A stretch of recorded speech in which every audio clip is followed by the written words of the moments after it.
Chapter 1269. Just as the great cultivator finished speaking, a cold snort came from the void. How troublesome! When the voice rang out, Tian Shui and Tian Shui's hearts seemed to have fallen into an icehouse. The other party actually had a great cultivator hiding in the surroundings. As for why this person hadn't appeared, Lao Zhu and Tian Shui knew very well. That was because there were dozens of different cultivators' divine senses in the surroundings of Zhenling's encampment.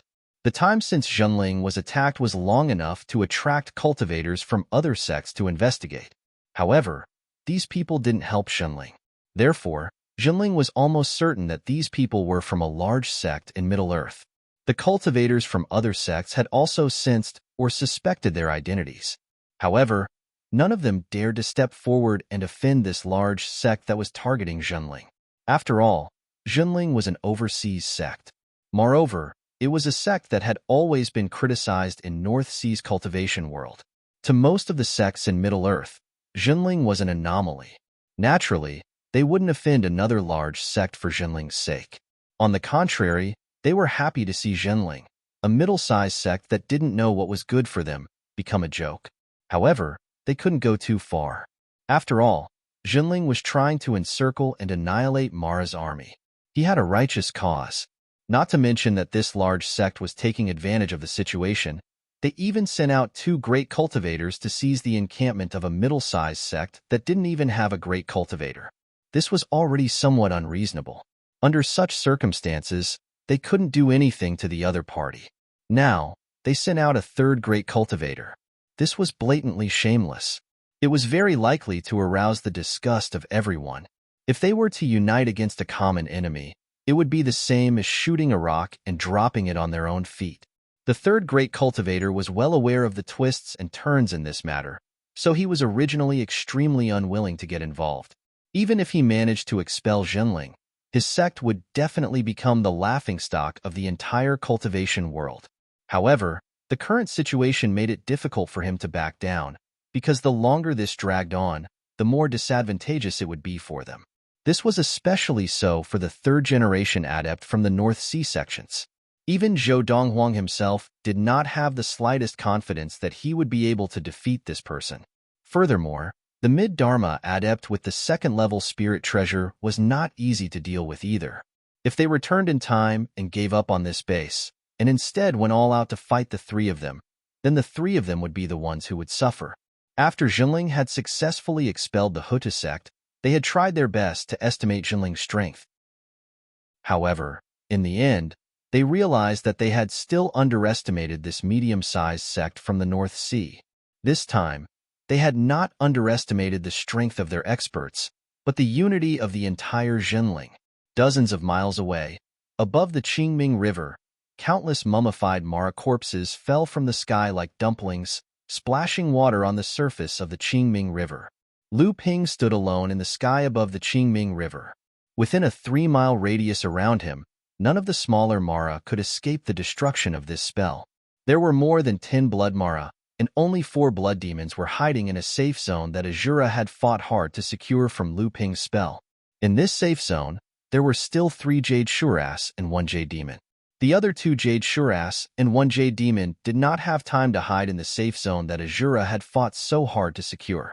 The Jade Shura that had rushed towards Lu Ping had tried to use the strange spell that Lu Ping was casting, but before it could reach Lu Ping, its entire body had already begun to wither.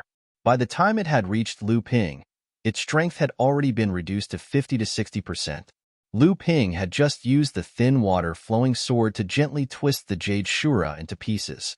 The other Jade Shura was also heavily injured, but it was still able to survive the attack of Lu Ping's miraculous spell. At the same time, the 3 blood Mara had survived. The Jade Demon was not so lucky. It had the same plan as the other Jade Shura. It wanted to use the Soul Eater spell to damage Lu Ping's will, and then break free from Lu Ping's control of the space. But the Soul Eater spell did not do anything under the protection of the Cloud Sail. On the contrary, it was hit by Lu Ping's will, which was even stronger than before. Then, an invisible soul fire burned the Jade Demon, and it screamed. It could no longer resist Lu Ping's spell, and it was turned into a dried corpse. When it fell into the Qingming River, It melted into wisps of spirit and disappeared.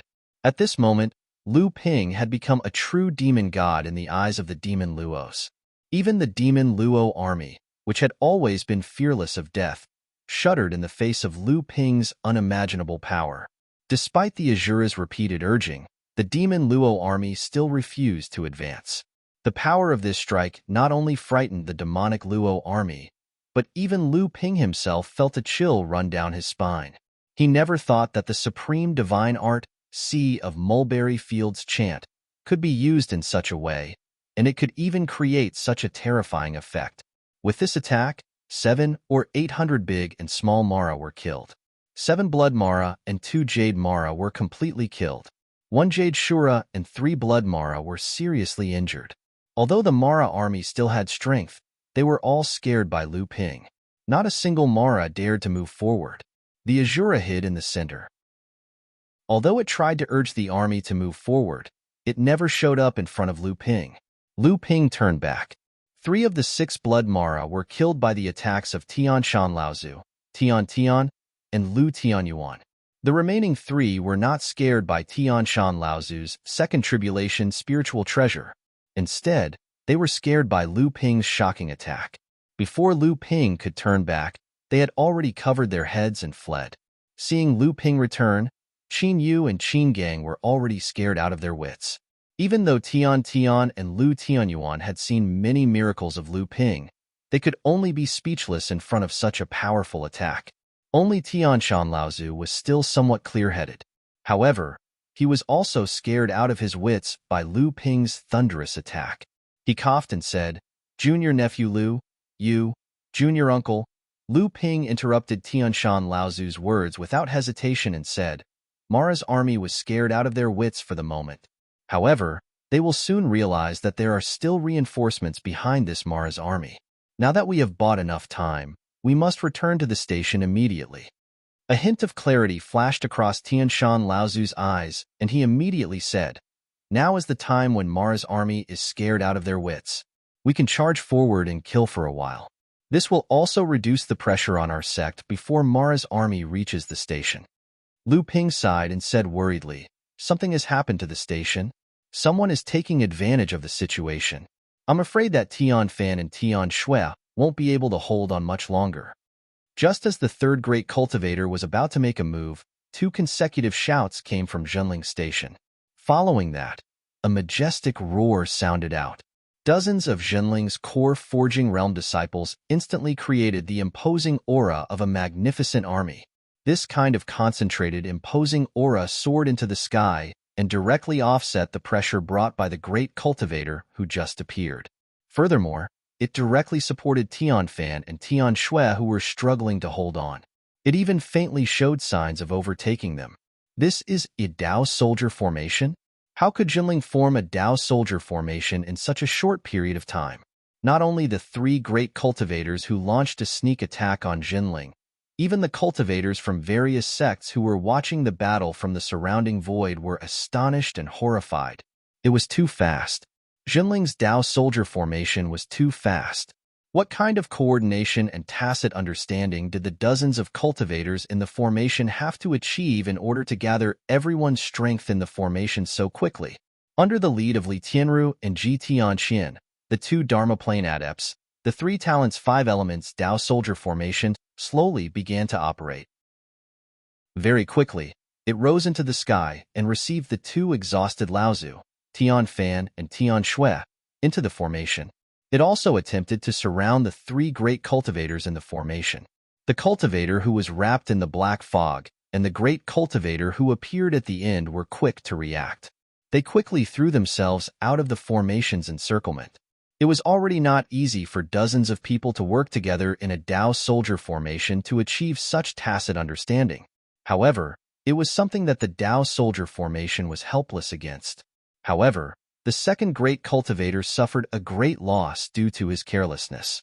His avatar, Lu Xiaoping, actually took a blow from the great cultivator at the last moment.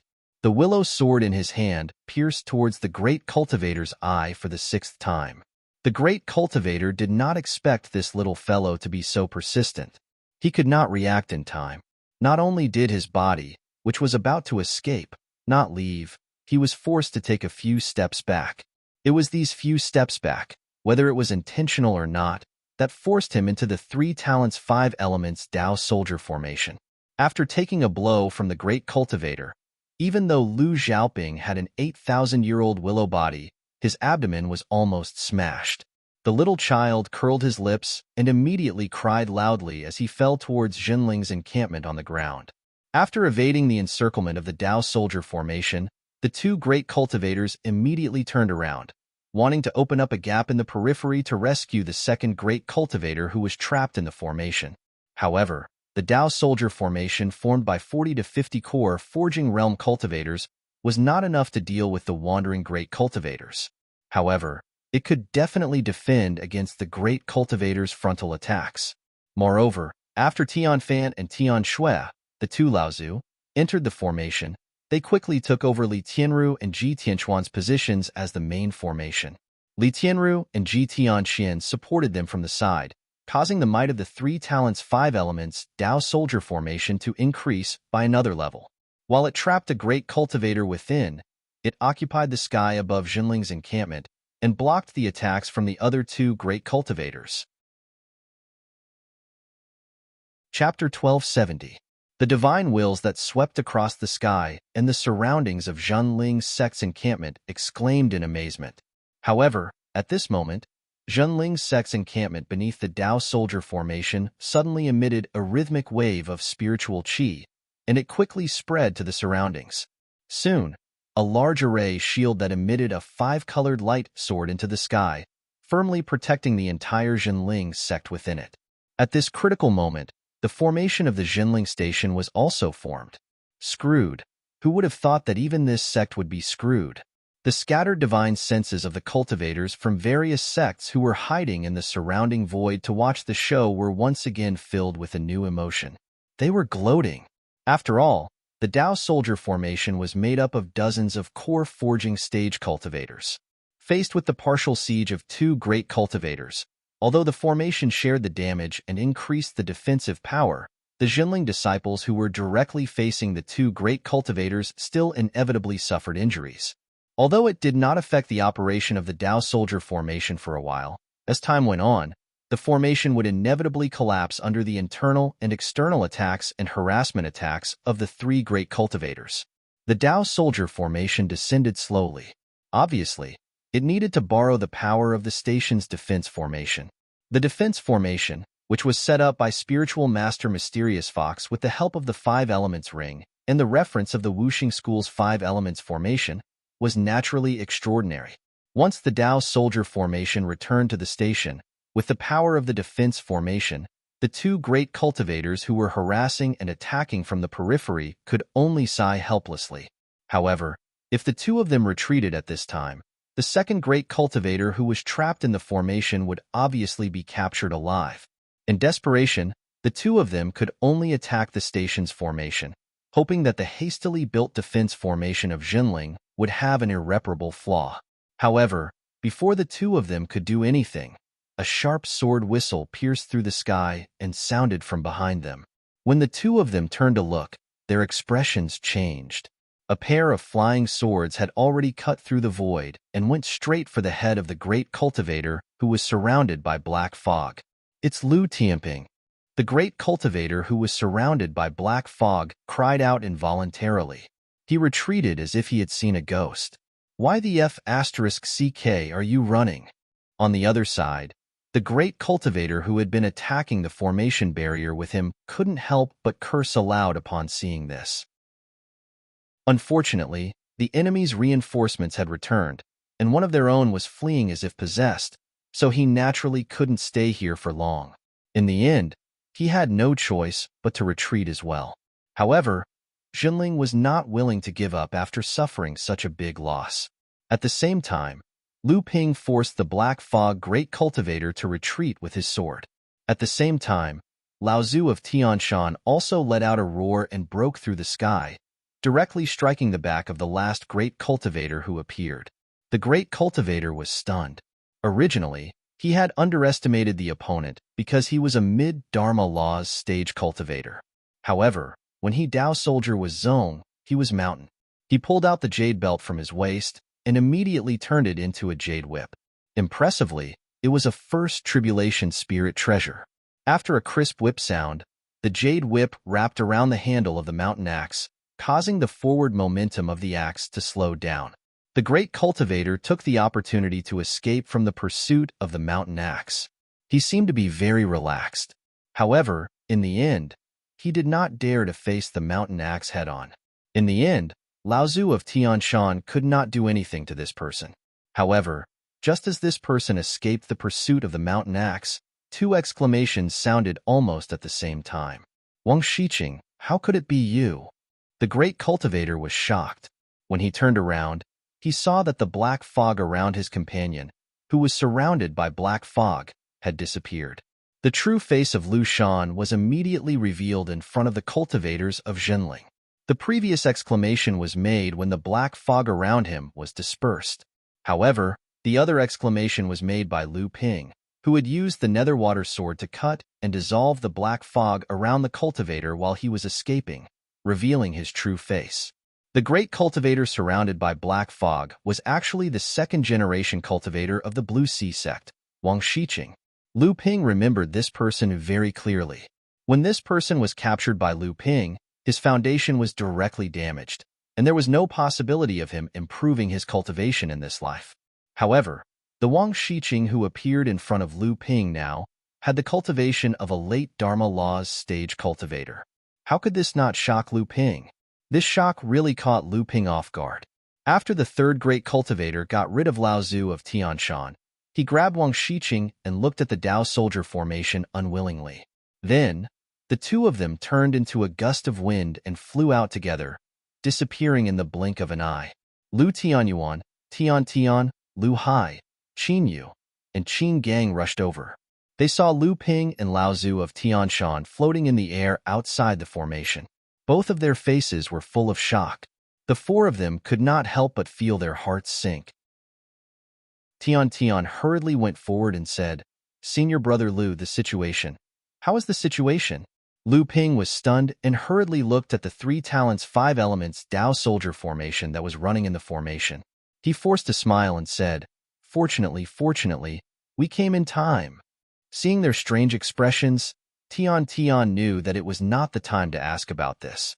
He hurriedly called Lu Tianyuan to enter the 5 elements Tao soldier formation and immediately participated in the 3 talents 5 elements Tao soldier formation. This Tao soldier formation was the sect guarding formation of Jinling. Almost all the disciples of Jinling could control it with ease. Lu Ping and Lao Tzu of Tianshan looked at each other, suppressed the shock in their hearts, and immediately entered the Tao soldier formation. Although Mara's army was frightened by Lu Ping's supreme magic power several tens of miles away, they did not retreat. On the contrary, when Mara pressed forward again, perhaps the gathered forces would be even stronger. Jinling had to eliminate all hidden dangers before Mara's army arrived. Lu Ping's divine will swept across the sky. Lu Ping's divine will, which was flickering with green soul fire, was exposed without any reservation. His divine will, which was almost comparable to that of a pure yang cultivator, immediately swept up a whirlwind of divine will within a radius of several miles. All the cultivators hiding in midair were so frightened that they retreated. The divine wills that crisscrossed above Jinling's station were instantly swept away. When Jinling's divine will was united, the great cultivator trapped in the Tao soldier formation could no longer struggle, especially after Lu Ping and Lao Tzu of Tianshan joined in. A great cultivator had become Jinling's captive. While the great cultivator was busy, Lu Ping suddenly launched a sneak attack. Beams of sword light flew out of Lu Ping's fingertips and silently sank into the blood vessels around the great cultivator's back, completely blocking the circulation of his essential essence. The great cultivator's expression changed dramatically, and the Dharma idol in his core space was about to break out. Unexpectedly, a palm suddenly appeared on the back of his heart, and a copious amount of Jinyuan seeped into his body, following the blocked blood vessels and completely sealing the space in his heart. If he tried to summon his Dharma idol by force, the space in his heart would definitely collapse without the support of his Dharma idol.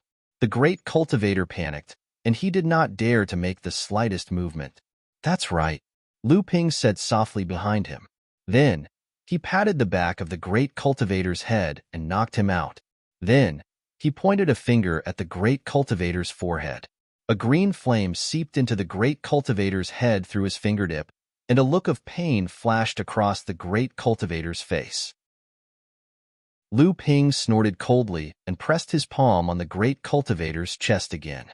A stream of dense purplish-blue essential essence was injected into the great cultivator's chest along with a faint roar. The great cultivator immediately spat out a mouthful of blood. "What's wrong?" Lao Zu of Tianshan asked curiously when he saw that Lu Ping was so cautious and even injured the great cultivator while he was unconscious. Lu Ping smiled and said, "These great cultivators have too many tricks up their sleeves. It's impossible to guard against them, so we might as well injure his core. Even if he still has some strange tricks up his sleeve, he won't be able to do anything with his current strength." Lao Zu of Tianshan's mouth twitched. He was very clear about the consequences of injuring his core. This could be considered as a death feud. However, when the great cultivator took advantage of the situation, he obviously didn't leave a way out for Zhenling. Since the great cultivator was captured by Lu Ping, Lao Zu of Tianshan couldn't say anything. However, he could feel that the current Lu Ping was less cautious than before and more ruthless and overbearing. However, when he thought about Lu Ping's current strength and achievements, Lao Zu of Tianshan felt relieved. The truth of the cultivation world was always the one with the bigger fist. Lu Ping looked at Tianfan and Tian Shui, the two Lao Zu of Tianshan, and asked, "Are the two martial granduncles all right?" Tian Shui Lao Zu touched the bloodstain at the corner of his mouth and said, "It's fine. These are just some minor injuries caused by the turbulence of essential essence. After calming down, there won't be any major problems." Lu Ping nodded his head. Although the two Lao Zu of Tianshan no longer had the possibility of advancing into the great cultivator realm, their cultivation had become more and more profound. Even though they were suppressed by the two great cultivators earlier, they didn't suffer any serious injuries. A trace of worry flashed past Tianfan Lao Zu's face. "Let's see who this person is first." At this moment, Lu Ping seemed to have thought of something and said coldly, "Who else could it be?" He extended his hand and wiped the face of the great cultivator who had fainted on the ground. A slightly pale, middle-aged cultivator's face was revealed. Lu Tianyuan and Tian Tian, who were bewildered earlier, seemed to have confirmed something. Lu Tianyuan said, "It's really them." Lu Ping looked at the two of them. Although Lu Ping's reputation had risen in Middle-earth, the ones who had truly traveled around Middle-earth were Lu Tianyuan and Tian Tian. In terms of the famous cultivators in Middle-earth's cultivation world, Lu Ping didn't know as much as the two of them. Tian Tian took a deep breath and said, "Supreme Xin Sect's Wind Rain Dual Whips. The one who escaped earlier should be the Wind Whip Han Wuya, and this one should be the Rain Whip Wu Wen." The Wind Rain Dual Whips are two of the Supreme Xin Sect's famous great cultivators. The Wind Rain Dual Whips in their hands are a treasure that is not inferior to a second tribulation spiritual treasure. Back then, the two of them joined forces and managed to escape from the seven Fan Lao Zu's hands. That's how they became famous in the cultivation world.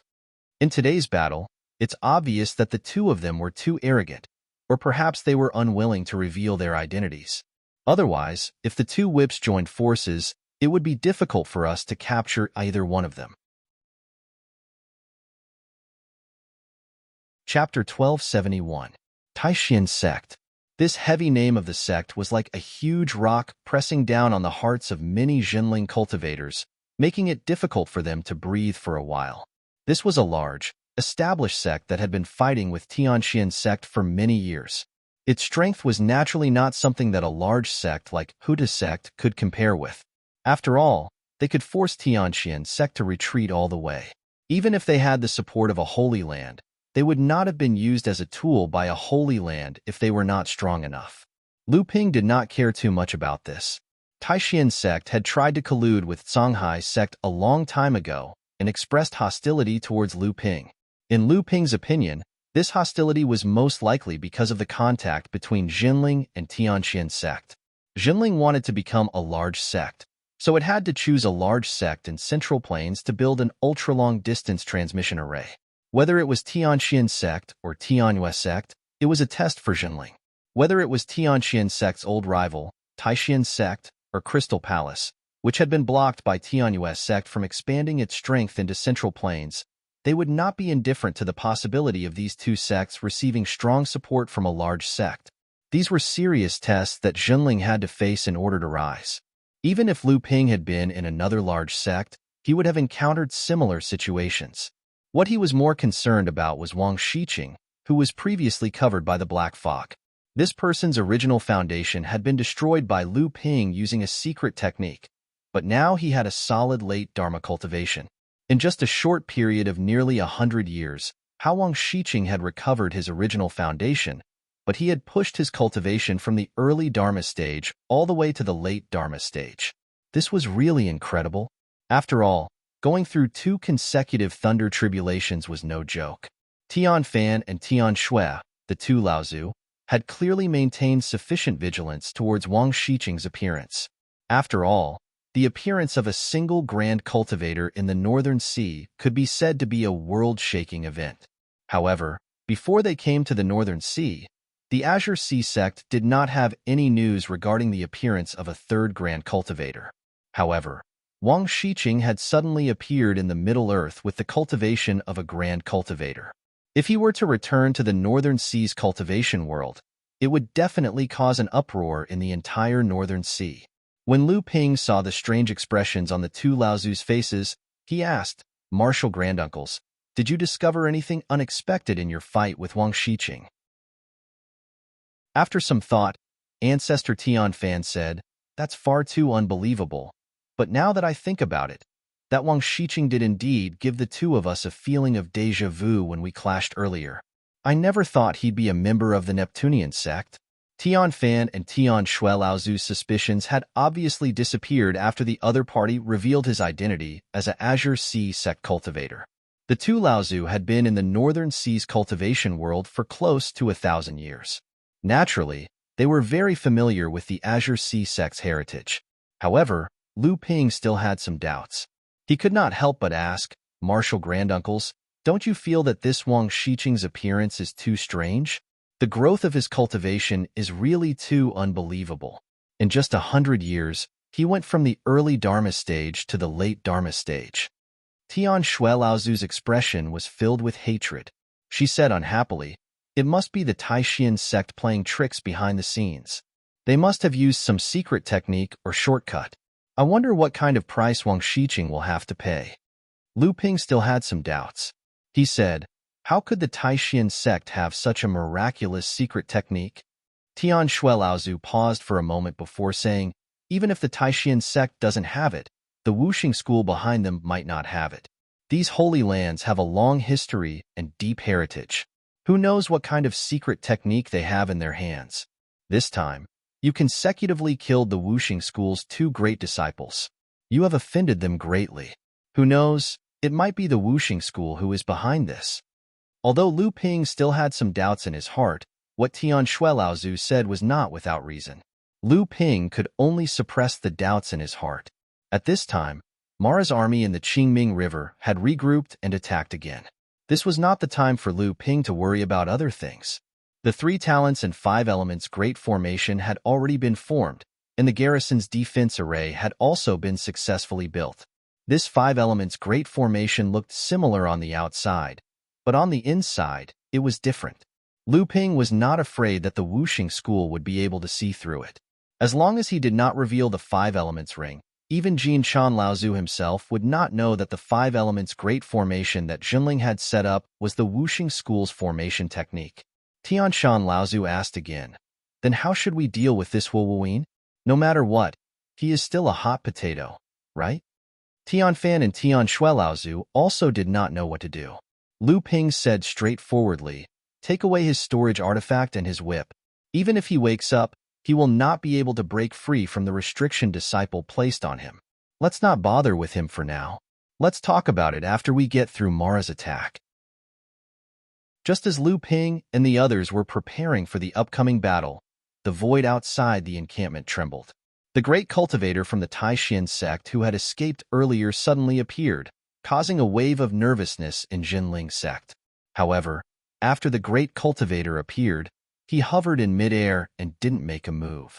Upon seeing this, Tianshan Laozu and Lu Ping rose into the air and arrived in front of the person. Lu Ping stared at the person with an unfriendly expression, sizing him up. This caused Han Wuya to feel rather uncomfortable. He knew how powerful this third-generation great cultivator was. How many famous great cultivators in the Central Plains had already fallen at his hands? However, when he thought of the fact that the great cultivator from his own sect had become the other party's prisoner, he had no choice but to bite the bullet and come forward to negotiate with Zhenling. The great cultivators of the late Dharma Plain, the famous wind and rain dual whips, had fallen at the hands of a medium-sized sect, and one of them had even been captured.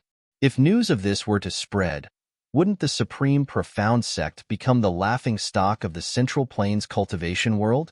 Moreover, the actions of the Supreme Profound sect this time were indeed a bit despicable. The reputation of looting a burning house was set in stone. Moreover, they were targeting a medium-sized sect, and if things went wrong, they would be suspected of colluding with Mara's army. This was really unreasonable. However, in his view, at this time, Jinling was facing a great dilemma, and there was no reason for him to make another strong enemy. If he could pay a price to rescue his partner who had fallen into the other party's hands, it was not impossible. At least, it could save a little face for the Supreme Profound sect in the Central Plains. Thinking of this, Han Wuya Laozu smiled and went straight to the point. What will it take for you to release my brother Hua? Huh. Lu Ping did not wait for Laozu of Tianshan to speak. He looked up to the sky and laughed, as if he had heard a joke, and said, "The Supreme Profound sect secretly lured Mara to attack our sect's encampment, and then ganged up to attack our sect. Now you want us to release him? What kind of logic is this? Since when has the Supreme Profound sect become so domineering in the Central Plains?" Han Wuya's expression changed, and he said, "Don't slander us, sir. When we attacked, we did not know that Mara's army had arrived." Lu Ping said mockingly, "Do you think anyone will believe you? Why don't you go and explain to the various sects of the Central Plains?" Han Wuya laughed coldly and said, "I'm afraid there is no need for me to explain. I'm afraid that your sect's midway trip this time will vanish like smoke in thin air." Han Wuya paused and then said, "I'm afraid you still don't know, but Mara's army has increased again." Laozu of Tianshan said angrily, "I didn't think that there would be such a sophistry like you in the Central Plains." Sophistry? The cultivator with the tall hat swept a disdainful glance at Laozu of Tianshan and said, "What I said is correct. The Central Plains is not a place where your North Sea sect can behave atrociously. In my opinion, this time, with Mara's counterattack, you, Zhenling, will not be able to resist it. Why don't you release Brother Hua, and then give this station to my sect? Then, Mara's army will be resisted by my sect, and you, Zhenling, will at least be able to retreat unscathed. What do you think?" Chapter 1272. Feiyun Pavilion was another large sect that was quite famous in Central Plains. "Fellow Chu Yun, you're right." Han Wuya clapped his hands and said, "It's a small matter that you, Zhenling, can't stop the counterattack of Mara's army. If Mara's army opens up a gap in the encirclement that the cultivators of the various sects have painstakingly built, then it will be your sect's fault. At that time, I don't think your sect will be able to bear the condemnation of the cultivation world, right? If you let Junior Brother Hua out and hand this place over to Feiyun Pavilion to guard, the counterattack of Mara's army will definitely not be a problem. Furthermore, Jinling won't lose a single soldier, so why not?" The two of them echoed each other, vividly displaying the phrase sophistry.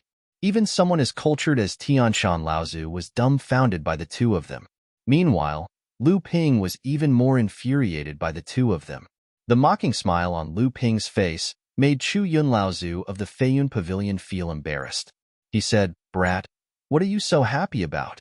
Don't think that just because you've defeated a few great cultivators that you don't know the immensity of heaven and earth. There are also differences in strength among great cultivators. Do you think that you can already run amok in the cultivation world of Central Plains? As they spoke, Mara's army had already reached the shore of Qingming River. Nearly 3,000 Mara's army, led by 3 Azuras, stopped about 1,000 feet away from Jinling's encampment. Brat, this is your last chance.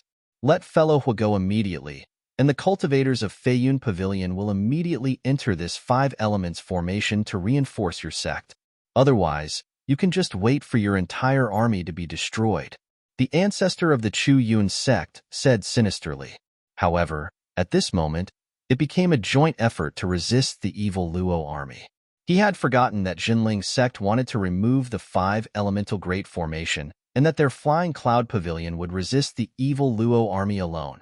Of course, no matter which one it was, the encampment would not belong to Jinling's sect in the end. He's here. Lu Ping still had a smile on his face, but no one could understand the words that came out of his mouth. What do you mean by coming? Brad, what do you mean by that? If you can't make the decision, call a few old fellows over. Han Wuya was more anxious than the Yun nation's Lao Zu. After all, his junior brother was still in the enemy's hands. If Xinling couldn't hold on, Hua Wuyin would also die. Lu Ping chuckled but did not answer. Instead, he turned his head and looked at the back of Zhenling's camp. Han Wuya and Chu Yun Lao Zu seemed to have sensed something, and their expressions changed. They also looked in the direction that Lu Ping had turned his head. However, Tianshan Lao Zu was a little slower. When he turned around with some suspicion, a few firefly-like conveyance lights had already appeared on the horizon. Kid, are you the one who called for help? Lu Ping smiled without saying a word, but Han Wuya said fiercely, I want to see what kind of person you called. Who dares to save you in front of the old man? As soon as Han Wuya finished speaking, a loud laugh was heard from the horizon. Brother Lu, it's been decades since we last met in Tianqian City. I wonder if Brother Lu still remembers us brothers? Lu Ping hurriedly went forward and smiled. Brother Yun, you're treating me like an outsider. Hey, Brother Xiahou, you're here too. Apologies for not coming out to greet you. Please come in. The person who came was Yun Jian, a third-generation practitioner from the Tianqian sect who had survived the 3 rushing thunder swords. Back then, when Lei Jian and Lei Jian died tragically, Lu Ping only had time to save Yun Jian. Now, his cultivation had advanced to the Dharma stage. The other practitioner with a long sword on his back was also an acquaintance of Lu Ping. He was the 4th direct disciple of the Tianqian sect, the storm swordsman, Xiahou Wushang. He was also at the mid-Dharma stage now. Xiahou Wushang was not good with words, so he only nodded at Lu Ping and said, I heard that Mara's army was attacking. Fortunately, I didn't arrive too late. Lu Ping cupped his hands in gratitude and said, Thank you. Yun Jian said from the side, Brother Lu, you're treating me like an outsider. If it weren't for your help back then, we wouldn't be alive. Lu Ping hurriedly declined, but Yun Jian seemed to have suddenly discovered something new. He looked at Han Wuya, who was hovering in the air, and said in surprise, Oh, if it isn't Han Wuya, Senior Han, why are you standing here? Could it be that you want to help Brother Lu's sect? Even a fool could tell that Lu Ping and Lao Zu of Tianshan were confronting Han Wuya and Lao Zu of the Chu Yun sect. Yun Jian's words were just to annoy Han Wuya.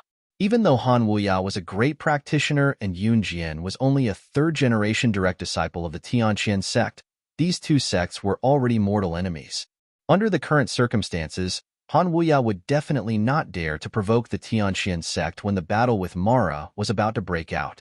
What's more, Elder Seven Fan was one of the initiators of the attack on the 9 Xian Tower. Now that he was on good terms with Xiao Baiyu and the others, Han Wuya naturally did not want to offend them. Yun Jian had also found out about this, which was why he dared to provoke a great adept of the late Dharma stage. Han Wuya was furious, but under the circumstances where he could not fight, he would not give up his status and argue with a 3rd-generation disciple. He could only vent his anger through his nose. Although the current strength of the Xinling station was not weak, Xiahou Wushang was no weaker than Lao Zu of Tianshan, and Yun Jian's strength was comparable to that of Lu Tianyuan and Tian Tian.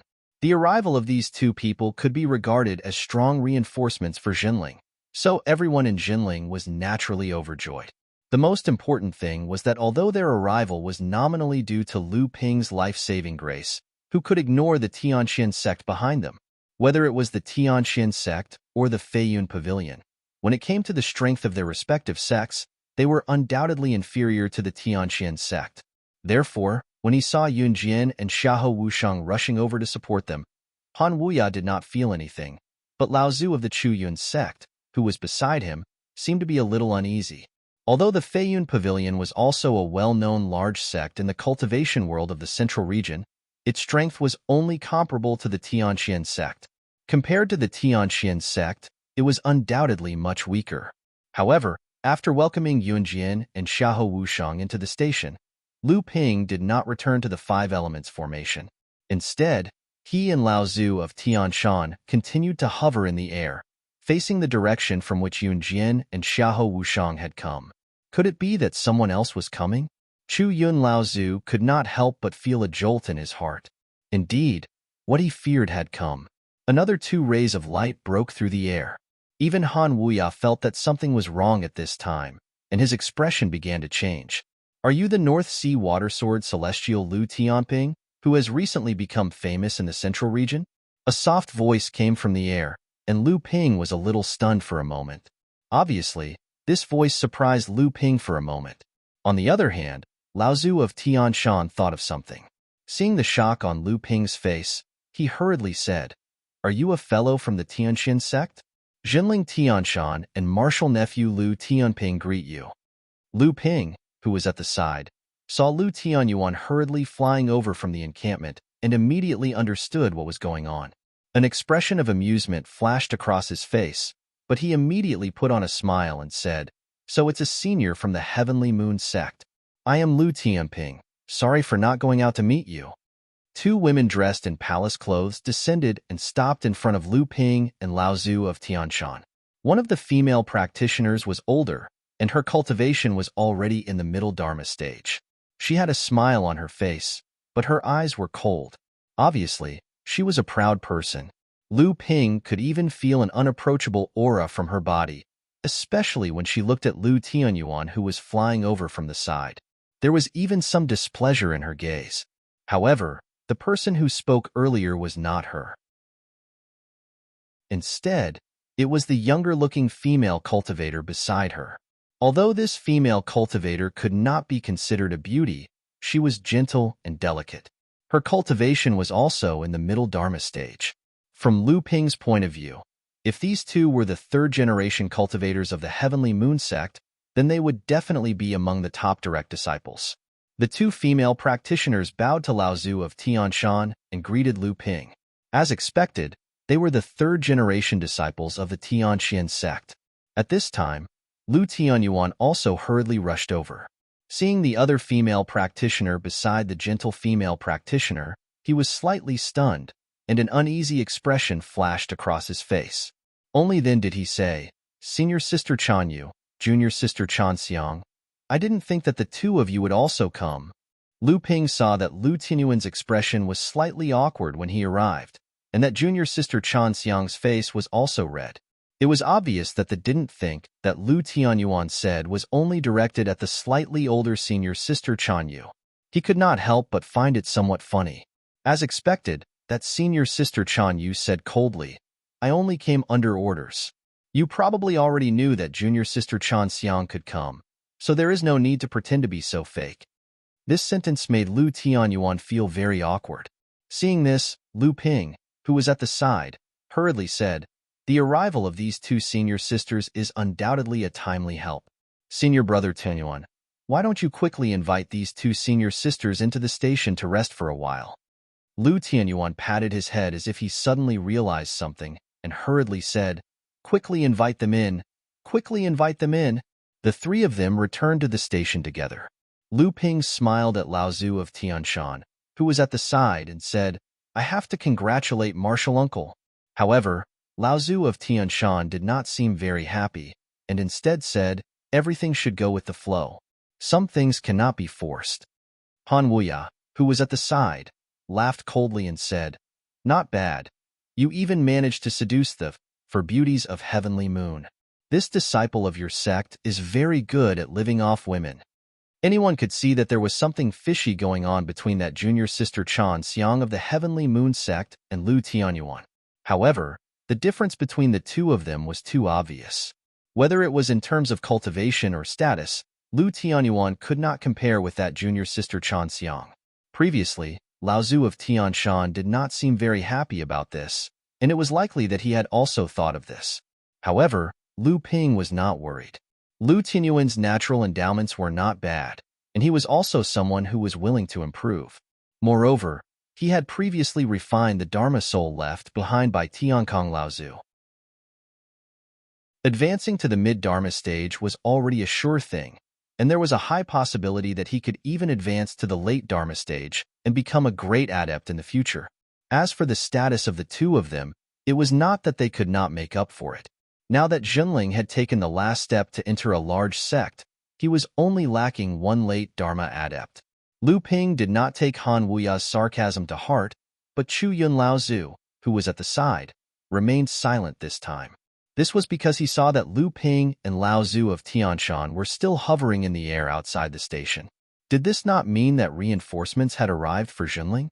Chu Yun Lao Zhu seemed to vaguely feel that this time, the Feiyun Pavilion was going to be humiliated together with the Taishan sect.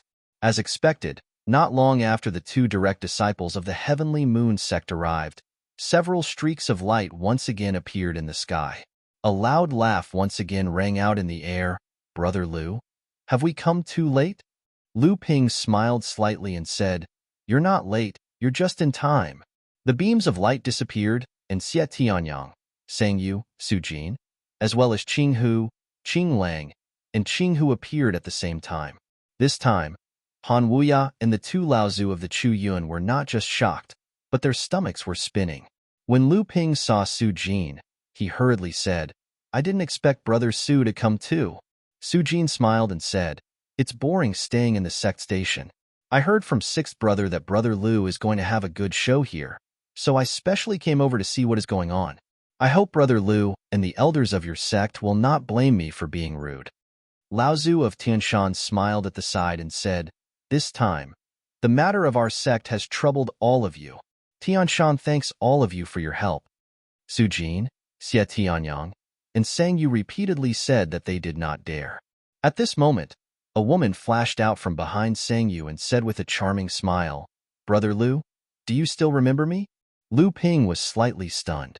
When he saw Sang Yu's slightly unnatural expression, he immediately remembered the female cultivator of the Spirit Beast sect who had taken a fancy to Lu Shaohai at the river source. He smiled and said, "Isn't this Miss Wu Yinglan? I didn't expect you to also come to help this time. I am very grateful." Previously, Lu Ping had only sent Qinghu and the other two to ask for help from Xie Tianyang and Sang Yu. He did not expect that the Heavenly Moon sect and the Tianqian sect would also send their disciples over. However, this was not a bad thing. At least this time, with the strength of Jinling and the reinforcements from Mara's counterattack, their chances of not losing the station were greatly increased. Su Jin, Xie Tianyang, and Sang Yu were all outstanding practitioners of the third generation.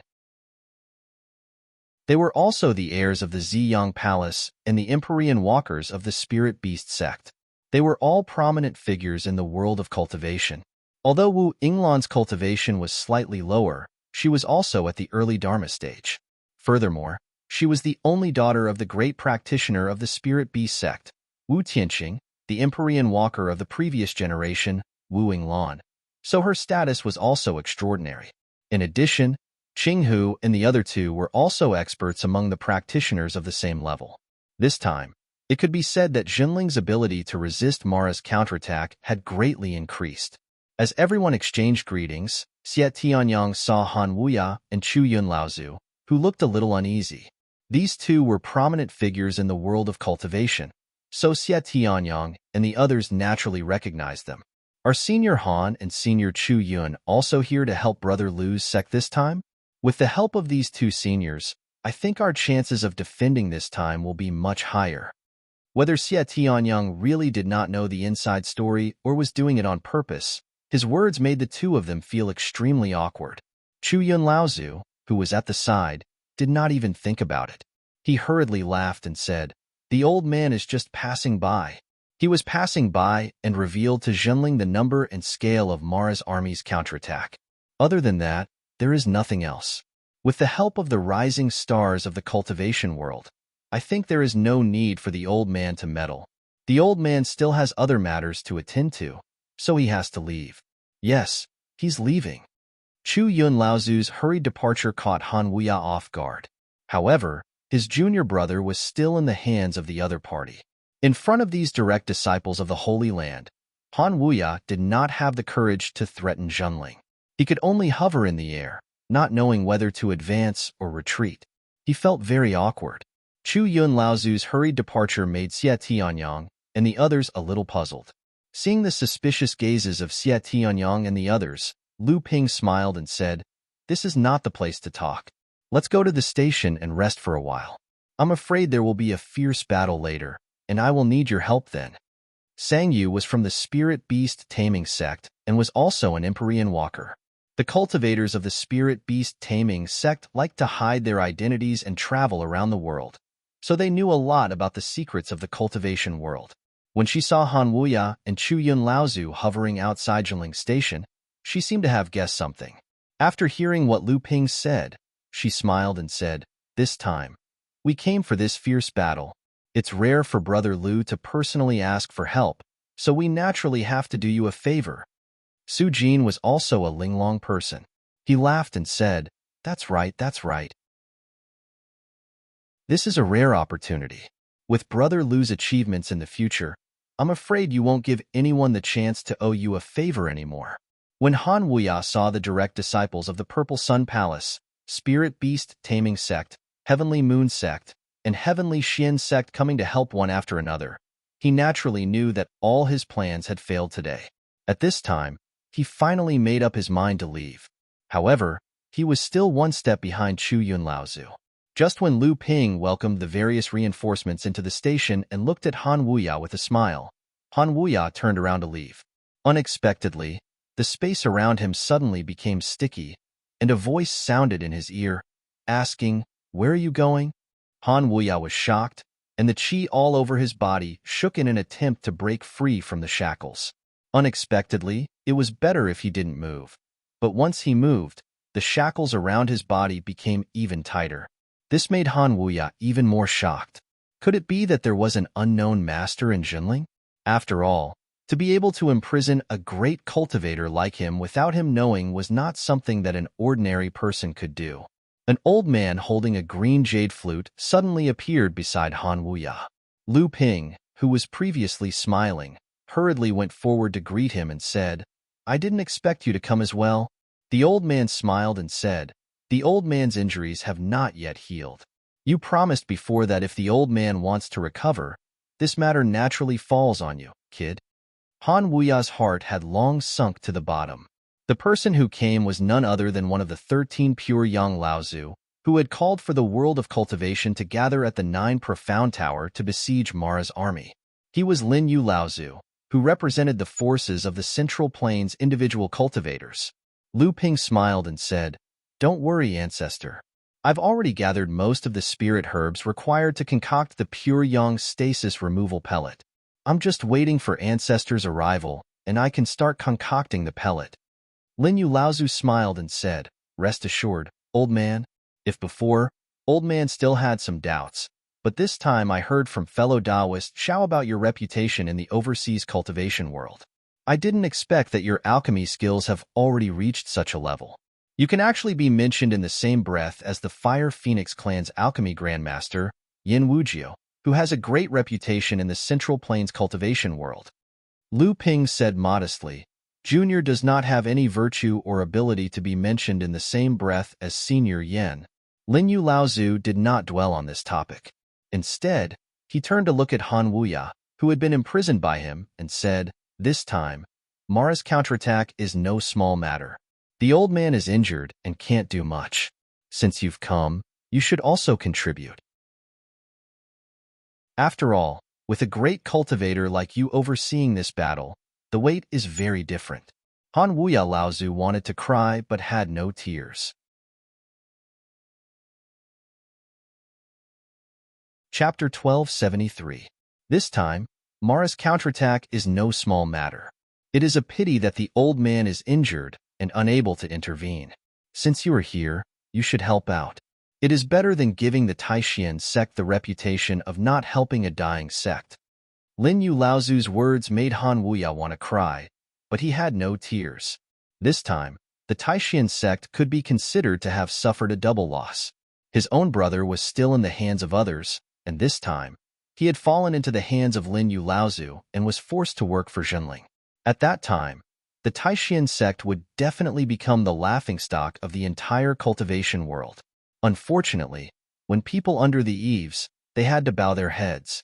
Lin Yu Laozu's level of practice was not considered powerful among the pure young Laozu, but the secret techniques that he had inherited from the ancient times were not to be taken lightly.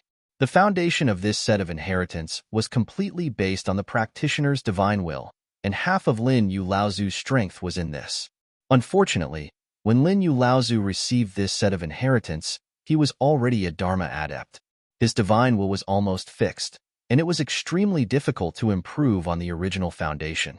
Even so, Lin Yu Laozu had relied on this set of secret techniques to finally push his level of practice to the pure yang stage. Now, although Lin Yu Laozu could not use this set of secret techniques to deal with pure yang adepts of the same level, it would not be difficult to deal with a great adept of the late Dharma stage. At the same time that Han Wuya was imprisoned, Lin Yu Laozu used a secret technique to seal his divine will, but did not use any of his inner yuan. However, when Han Wuya was awake, he was horrified to find that he could not control his own body at all, and a strange but unparalleled power of divine will had directly invaded his core space, subduing his Dharma power in the blink of an eye. In an instant, Han Wuya Laozu's physical body, cultivation, and magic had been used by Lin Yu Laozu, and Han Wuya was now just a puppet in Lin Yu Laozu's hands. What a marvelous skill! Lu Ping saw that Han Wuya, a great adept, was like a puppet following Lin Yu Laozu's commands. While he was praising Han Wuya, he felt a chill run down his spine. Lin Yu Laozu smiled slightly and said, "This time I just caught him off guard. It is not easy to control a great adept, and this kind of opportunity is not common. With the old man's level of practice, the most he can control is a mid-Dharma adept. But what use is a mid-Dharma puppet to the old man?" However, Lu Ping didn't think much of it. The secret technique was clearly extraordinary, and the heritage Lin Yu obtained in the past wasn't simple at all. Lin Yu Laozu saw Lu Ping's drooling expression. Laozu smiled slightly and said, "What do you think? Do you want to learn it?" Lu Ping came back to his senses and smiled bitterly. "It would be a lie to say that I don't want to learn such a secret technique." Lin Yu Laozu laughed loudly and said, "You saved the old man's life, and you owe him a great favor for refining the pure young blood stasis removal elixir. What harm is there in giving this ancient technique to you?" Lu Ping's eyes lit up, but he was still a little hesitant. "Really?" Lin Yu Laozu sighed and said, "This inheritance was the cause of the Yun sect's destruction, but it is not the Yun sect's own inheritance. The old man did not violate the sect's rule of not divulging the sect's inheritance to you. Speaking of which, from the time the seventh patriarch opened the sky until 10,000 years ago, the cultivation world mostly discussed and learned from each other. Even exchanging inheritances was not uncommon. Therefore, there were often amazing figures among the loose cultivators. However, in the past 10,000 years, the sects have become more and more powerful. They have collected the world's inheritances for their own use. Now that the power structure of the cultivation world has been set, the sects have become more and more powerful, while the loose cultivator's situation has become more and more difficult.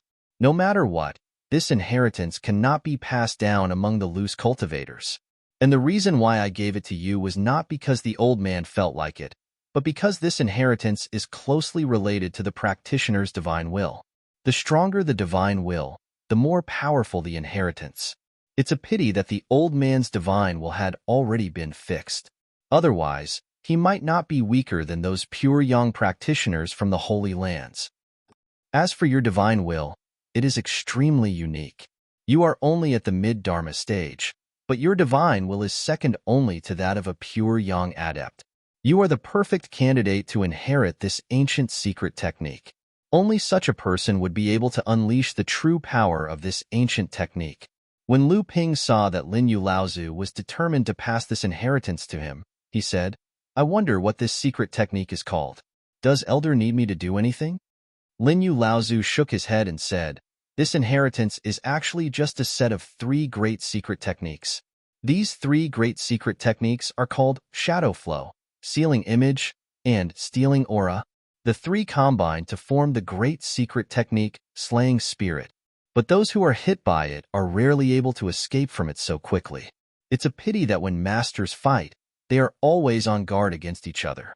It's not easy for this secret technique to be effective, but once it is effective, it will definitely be a fatal blow."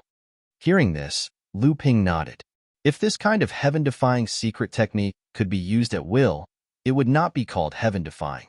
But even so, once it was successfully cultivated, it would definitely be a killer move. At this time, Lu Ping saw Lin Yu Laozu crooked his finger, and Han Wuya started walking towards the 2 of them. However, Lu Ping noticed that at this time, Han Wuya's gaze seemed to be a little more lively, and his body seemed to be trying very hard to escape from something. It was just that it did not work, and he continued walking towards the 2 of them. Lin Yu Laozu explained, "This secret technique only seals the divine will and essential yuan of a cultivator, but it does no harm to the cultivator himself. Therefore, it is very easy for someone to escape from the state of being cast. At this time, the caster needs to continuously increase the power of the seal." After a pause, Lin Yu Laozu continued, "Back then, this also had something to do with the caster's own level of attainment. With the old man's divine will, it was only a matter of time before he was able to trap a great cultivator. If it was a mid-dharma adept, perhaps the old man would not have needed to care about him for an entire day." When he saw Han Wuya walk over, Ancestor Lin Yu tapped the center of Han Wuya's forehead, and then he slapped his palm down towards Han Wuya's chest. "Go." The struggle of the original consciousness that had emerged from Han Wuya's physical body was once again suppressed by Lin Yu Laozu. Although he looked like an ordinary person, his entire person felt like he had killed a portion of spiritual qi. Outside the station, under the leadership of a few blood Mara, the Mara army had already begun to launch a probing attack on Junling. However, with the protection of the defensive formation and the 3 talents and 5 elements formation, the disciples of Junling did not need to rely on the strength of reinforcements to repel the invading Mara army. They also annihilated nearly 100 big and small Mara in one fell swoop, and a blood Shura was also seriously injured. Currently, the 2 great practitioners, Lin Yu Laozu and the controlled Han Wuya, were in charge of Junling's station. However, Lin Yu Laozu was injured, and unless it was absolutely necessary, he would not intervene. At this time, this pure yang was here to deter the practitioners from the various sects who wanted to take advantage of the situation. The mid-dharma adepts were Tianfan, Tianshui, Tianshan, Lu Ping, Chanyu, Chanxiang, Xiahou Wushang, Sangyu, Sujin, Xie Tianyang, and Qinghu, and the early Dharma adepts were Lu Tianyuan, Tian Tian, Ji Tianqian, Li Tianru, Yunjian, Wu Yinglan, Qing Lang, and Qinghu. Although the strength of Jinling's side might be slightly inferior to that of Mara's army, with the protection of the station's great array, it was not impossible for them to block the attack of Mara's army. It was a pity that Huo Wuyin's base had been severely injured and his cultivation sealed after he had been captured by Lu Ping. Otherwise, if he had been handed over to Lin Yu Laozu to use the ancient secret technique, perhaps Junling would have gained another great help in the battle. This time, the siege of Mara's army by the various sects concerned the opening of the 7th Patriarch's Way altar and several secret realms. Therefore, after the various sects had obtained the approval of the 13 pure Yang Laozu, they had distributed the photographic stones to every disciple who had participated in the battle. The records of the number of enemies killed by each disciple would be compiled and tabulated. This would serve as a reference for the allocation of the quota for the various sects to enter the secret realms after the battle.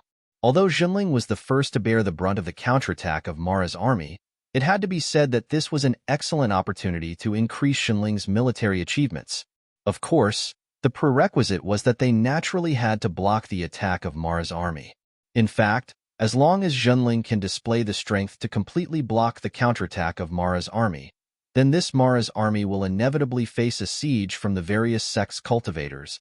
Lin Yu Laozu analyzed the pros and cons of this battle to the crowd and said confidently. Tianshan Laozu agreed. In other words, the various sects are now observing our sect's strength from the sidelines. Once our sect withstands Mara's counterattack, then the various sects will inevitably rush forward to snatch the military achievements. Ji Tianxin scolded. These Central Plains sects are so shameless. We took the risk to block Mara's army, but they want to pick up the fruits of our labor from the sidelines. Tianfan Laozu said helplessly, there's nothing we can do about it. They will come under the banner of rescuing our sect and be bold and confident. In reality, they will indeed snatch a lot of our sect's military achievements, but it is also a fact that they can reduce the burden and casualties of our disciples. Ji Tianxian was still indignant. He said in a low voice, this feeling of being taken advantage of is really unpleasant. At the side, Lu Ping said with a smile, no matter what, we have started the first battle to encircle and annihilate Mara. In the future, we will have a firm foothold in the Central Plains. Moreover, encircling and annihilating Mara will not be decided in a single battle. This is a long and drawn-out battle. Today, others have come to our encampment to take advantage of us. In the future, when we run to their doorstep and kill Mara, they naturally won't be able to say anything. There will be plenty of opportunities. As expected of Ji Tianxuan's good friend, Lu Ping was able to see through his thoughts with just a few words. As soon as he said this, Ji Tianxian was already chuckling to himself, as if he had already made up his mind to do so. As they spoke, the second attack of Mara's army had already arrived.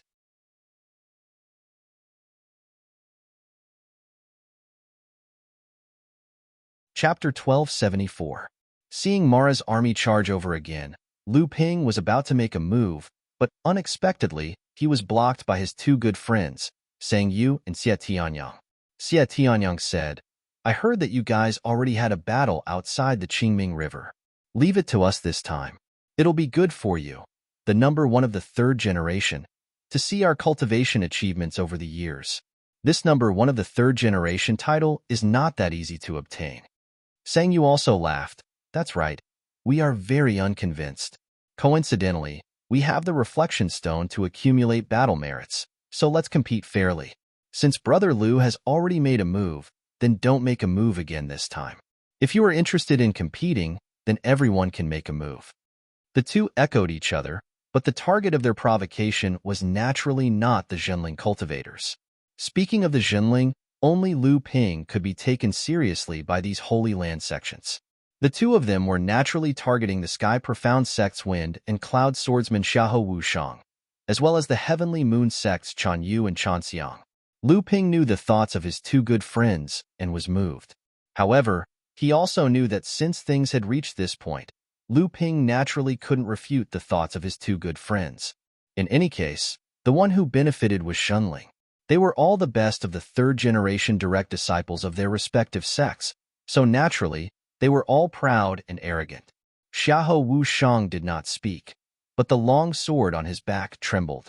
The two senior and junior sisters of the Heavenly Moon sect giggled, and the aura around their bodies did not seem to be at a disadvantage in the slightest. To the side, Su Jin had long since become impatient and said hurriedly, let's go. Their core forging cultivators have already fought. What are we still doing here? There are only 5 Jade Mara coming up this time. Whoever snatches them gets it. As soon as he finished speaking, Su Jin had already arrived outside of the encampment's great formation. His body was instantly covered by a layer of formation barrier. Su Jin let out a sound of surprise and shouted, what a good formation! Finished speaking, the ice brocade sword trembled and charged into the midst of Mara's army.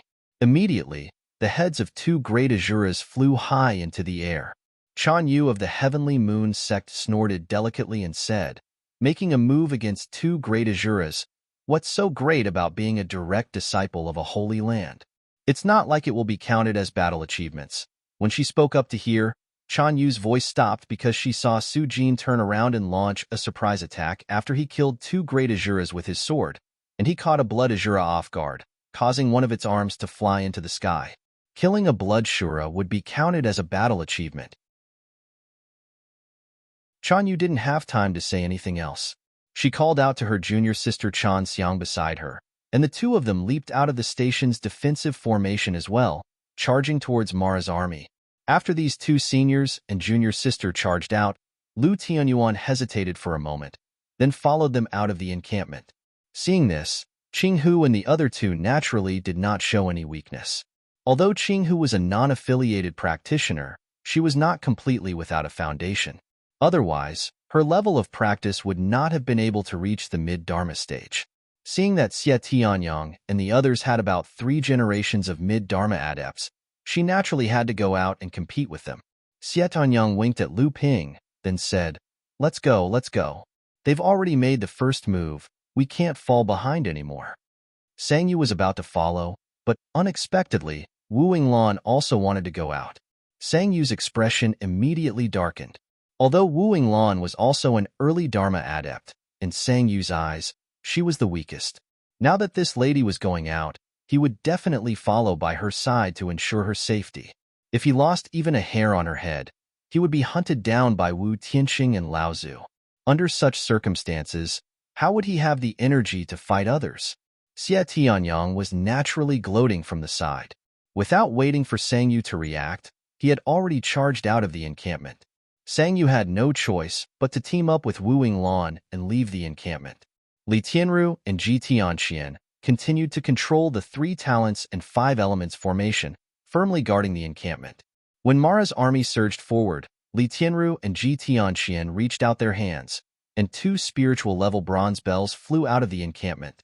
Clang, clang. 2 crisp sounds rang out, and the hundreds of large and small Mara flying at the front immediately swayed, causing the entire attacking Mara army to be thrown into chaos. Li Tianru and Ji Tianxian took the opportunity to command the formation to charge out of the encampment, killing as many of the large and small Mara that were attacking the protective walls of the encampment as possible. Then, when Mara's army reacted again, they did not linger and immediately retreated into the encampment, relying on the protective walls of the encampment to resist the tide-like attacks of Mara's army. These 2 bronze bells were replicas of the 2 sea bells that Xunling had successfully replicated over the years, according to the method provided by Lu Ping. However, the concentrated spiritual materials needed to make this kind of magic treasure were too rare. Even though Xunling had occupied the majority of the few mineral veins discovered in the North Sea over the years, it was already commendable to upgrade these 2 replicas to the level of spiritual-level magic treasures. In addition, Lu Ping also had a replica of the sea bell that had reached the level of a spiritual-level magic treasure. In all of Xunling, there were only these 3. It was a pity that Xiang Lu Laozu did not come to the Central Plains with them this time. Otherwise, with the help of the Real Sea Bell, Xunling's achievements in encircling and suppressing Mara would be even more glorious.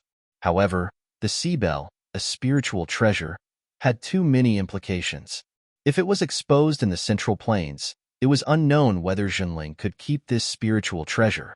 Just in case, Xiang Lu Laozu did not bring the Sea Bell to the Central Plains this time. Even so, the replica of the Sea Bell still attracted the attention of Lin Yu Laozu. This magic treasure copper bell is interesting. It seems to have some special restraints on Mara.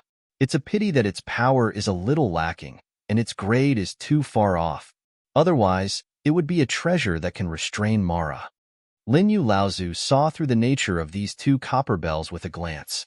He pondered for a moment and said, "These 2 magic treasures must not have been easy for you to obtain. However, it's best to upgrade them, but don't use them too much in front of others. Otherwise, it'll be bad if other sects covet them." Lu Ping smiled bitterly and said, "Of course I want to upgrade the quality of these 2 magic treasures. However, the spiritual materials needed to refine these 2 magic treasures are too rare, and the difficulty of refining them is far higher than magic treasures of the same grade. The sect I'm in has used all its resources to gather spiritual materials, and 2 master refiners have meticulously refined them. So far, I've only refined these 2 magic treasures. Moreover, after promoting their quality to the spiritual level, I don't have the strength to go any further." Lin Yu Laozu looked at the two magic treasures in surprise and said, "It's really that difficult. Tell me what spiritual materials are missing. Let's see if the old man can help." Although Lin Yu Laozu was an independent cultivator, he was a pure young Laozu after all. His accumulation for more than 1,000 years was naturally extraordinary. It was normal for him to have a few kinds of precious spiritual materials in his hands. Hearing this, Lu Ping was also a little moved. He immediately reported the precious spiritual materials needed to refine the vast sea bell. Earth fire pure gold, heavenly wind iron catkins, formless jade copper, immersed silver essence. There were more than 10 kinds of spiritual materials that were rare in the cultivation world. Lin Yu Laozu could not help but laugh bitterly when he heard this. He said, "Each of these spiritual materials can be said to be treasures of heaven and earth. They are all treasures that can be used to refine spirit treasures. Moreover, they need such a large amount. If these 10 kinds of treasures are taken out, they can be used to upgrade 7 or 8 spirit treasures. But if all of them are gathered on this copper bell, it can only be upgraded to a spiritual treasure." Lu Ping said helplessly, "That is indeed the case. However, if we can gather all of these spiritual materials, there is only one treasure left to upgrade it to a spirit treasure. As long as we have this treasure, it won't be a problem for this copper bell to be upgraded in the future." Lin Yu Laozu had long been a little discouraged after listening to Lu Ping's introduction. If there were only 1 or 2 kinds of spiritual materials, Lin Yu Laozu could still gather them. If there were more than 10 kinds of spiritual materials, and they were all in such large amounts, he felt that even a sacred ground would be disheartened if they wanted to do it. When he heard Lu Ping say that there was still one treasure missing, he casually asked, "What treasure is it?" "Soundstone." "Soundstone?" Lin Yu Laozu seemed to be deep in thought, but Lu Ping's expression changed. Jinling had long grasped the method to refine the vast ocean bell. Although the precious spiritual materials inside were a headache, it was not that they did not exist in the cultivation world. It was just that it was abnormally difficult to gather them. However, this soundstone was something that Jinling had never heard of before. In reality, Lu Ping vaguely seemed to have some impression of this treasure. However, this familiarity came from the impression that Lu Ping had obtained when he absorbed and refined Fei Tian Laozu's pure yang soul. Fei Tian Laozu's pure yang soul had been baptized by time for thousands of years, and the spiritual memories inside had already been lost. Although this soundstone sounded familiar, he really did not know what it was.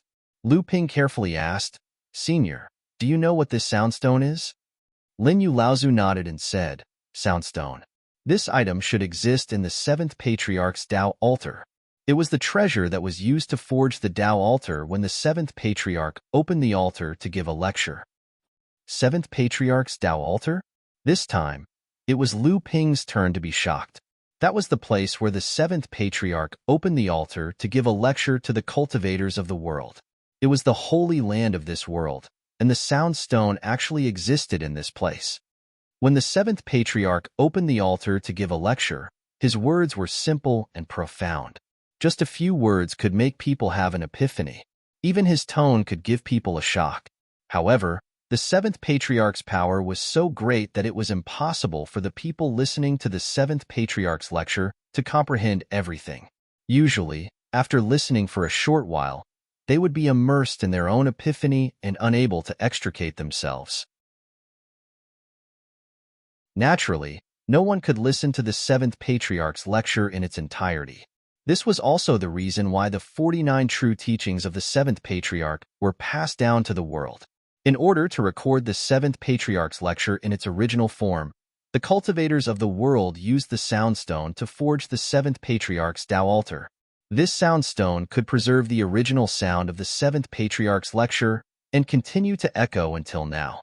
Although the sound has become fainter and fainter, every time the 7th Patriarch's Tao altar opens, the cultivators who enter will comprehend the sound of the Tao altar, hoping to find 1 or 2 of the 7th Patriarch's true voices to increase their cultivation or to comprehend a secret technique.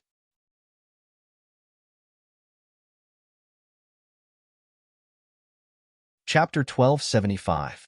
In this battle against Mara, the battle credit calculation was extremely strict. Ordinary practitioners would only be able to count the number of Mara kills that were at most one level lower than their level of practice. This meant that for a mid-Dharma adept like Lu Ping, if he wanted to count his battle credit, he had to kill at least a blood Mara. If it was a big Mara that was equivalent to the core forging stage, to a mid-Dharma adept, it would be as easy as chopping vegetables. There was no point in doing so.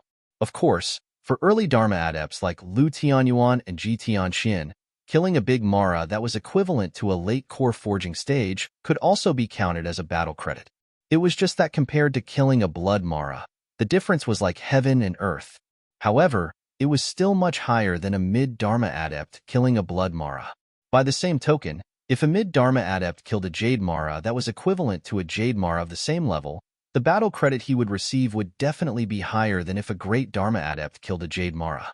All in all, this method of calculating battle credit took into account practitioners of different levels of practice. At the same time, it also took into account the relative difficulty of calculating battle credit. However, Lu Ping did not care too much about Xie Tianyang and the rest's fair challenge. Lu Ping took out his imaging stone and looked at it. Previously, when he was above the Qingming River, he had used the changing seas into mulberry fields because of his sudden enlightenment. In one fell swoop, Lu Ping had killed a Jade Shura, a Jade Demon, 5 Blood Shuras, and 2 Blood Demons. In addition, he had severely injured a Jade Shura and 3 Blood Mara, and killed more than 600 big and small Mara.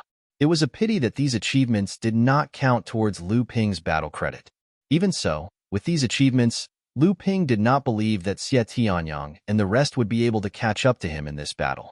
After finding out the whereabouts of the Sound Stone from Lin Yu Laozu, Lu Ping was even more determined to go to the 7th Patriarch's altar. If he wanted to go there, he had to be among the best in this battle against Mara.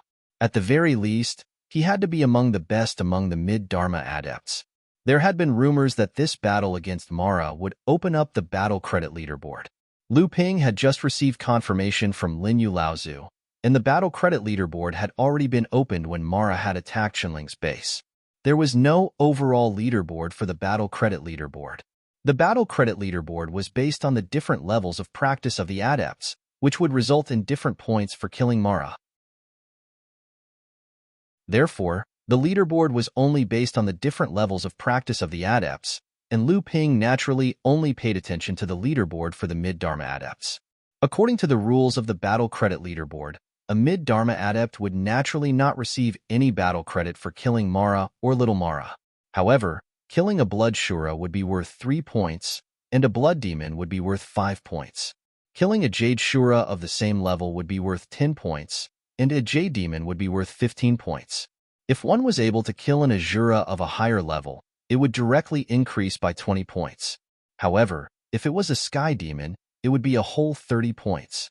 Lu Ping made a rough estimate of the battle above the Qingming River and realized that he had still received 50 points. Although now, because of the 7th Patriarch's altar, Lu Ping now had an additional motivation to fight for battle credits. Due to the previous agreement he had with his companions, Lu Ping could not directly fight. However, the way the battle credit leaderboard was calculated for early Dharma adepts was different. This was because of the huge gap between a big Mara and a blood Mara. Although early Dharma adepts could still receive battle credits for killing a big Mara, which was equivalent to a late core forging adept, regardless of whether it was a big Shura or a great demon, the battle credit would only be 1 point. However, if early Dharma adepts were able to kill a blood Mara of the same level, the points would become 10 points for a blood Shura and 15 points for a blood demon, which was basically the same as how a mid-Dharma adept would receive points for killing a blood Shura of the same level. Similarly, when an early Dharma adept killed a Jade Mara of a higher level, they would also receive 20 points and 30 points respectively. As for the higher level Azuras and heavenly demons, although early Dharma adepts basically had no chance of killing these beings, the battle credit leaderboard still listed the reward points for them. That was, if an early Dharma adept killed a blood Shura 2 levels above him, an Azura would receive 40 points, and a Sky Demon would receive 60 points. The same principle also applied to late Dharma adepts. If Jade Mara died at their hands, they would only receive 30 to 50 points. However, if someone completed a cross-level battle, they would receive 10 or 15 points for the points they earned. In reality, This was also a deliberate move by the 13 pure young adepts when they came up with the battle credit leaderboard. The reason was simple, and that was, every time Mara increased his level of practice, the increase in his abilities would often far exceed that of a human adept of the same level of practice. Therefore, the 13 pure young adepts did not approve of anyone taking the risk to challenge a strong practitioner like Mara. In reality, this was also a deliberate move by the 13 pure young adepts when they came up with the battle credit leaderboard. The reason was simple, and that was, every time Mara increased his level of practice, the degree of his ability would often far exceed that of a human adept who had the same level of practice. These 13 pure young adepts did not approve of anyone taking the risk to challenge a strong practitioner like Mara. Among the Mara adepts whose level of practice was comparable to the Dharma adepts, Mara of the same level was often stronger than human adepts because of his spiritual treasure. Those who could fight a Mara of the same level of practice were usually the best of the best among human adepts of the same level of practice. At this time, the battle outside the station was already in full swing. When Lu Ping looked over, he saw that the three mid-Dharma adepts, Xiahou Wushang, Chanyu, and Chanxiang, were barely able to fight a Jade Shura to a draw. This also showed that the three of them were strong among the same level of practice, and they were worthy of being adepts of their respective sections. Compared to the three of them, Green Fox was much weaker. She had tried to challenge a Jade Shura on her own, but the Jade Shura had the upper hand. She had no choice but to call for Green Tiger and Green Wolf's help, and only then did she have the upper hand in the battle against the Jade Shura.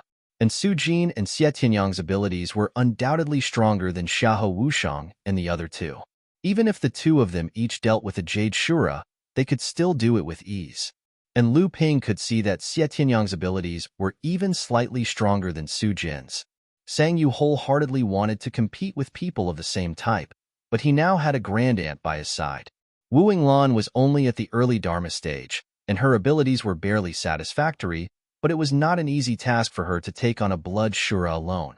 Sang Yu could only escort her along the way. However, in this way, he had seized the opportunity to kill a blood Shura and severely injure a blood demon. Compared to the others, he was the first to achieve results. When Lu Ping saw that his side wasn't in a disadvantageous position, he felt relieved. After all, there were still Tian Fan and Tian Shui, the two Laozu experts on the battlefield. When the two of them worked together, they were equivalent to the existence of a grand cultivator. As long as Mara's army didn't send out any Azuras, Mara's army wouldn't have any problems charging forward. Lu Ping simply ran to the array disk of the Five Elements formation to talk to the Black Fox. When the Black Fox saw Lu Ping, she was very surprised. "Why are you here? Aren't you going to fight?" Lu Ping chuckled and told her about the arranged battle, then asked, "How is it? How's the control of the Five Elements formation?" The Black Fox Immortal rolled her eyes at him and said, "The Wuxing School's formation detailed explanation is a formation passed down from Wuxing School for tens of thousands of years. It's extensive and profound. How can it be so easy to control? The Five Elements formation in the encampment this time is just borrowing the effect of the spiritual treasure, the Five Elements ring, to simplify the construction of many originally complicated and profound formations without weakening the formation's power. Under normal circumstances, it wouldn't take such a short time to set up such a formation." As the two of them spoke, they entered the location of the Five Elements formation. On the formation disk, which had a circumference of 30 feet, there were dozens of top-grade spirit stones embedded in it, and in the center of the formation disk was the Five Elements ring, which was shining with a five-colored brilliance.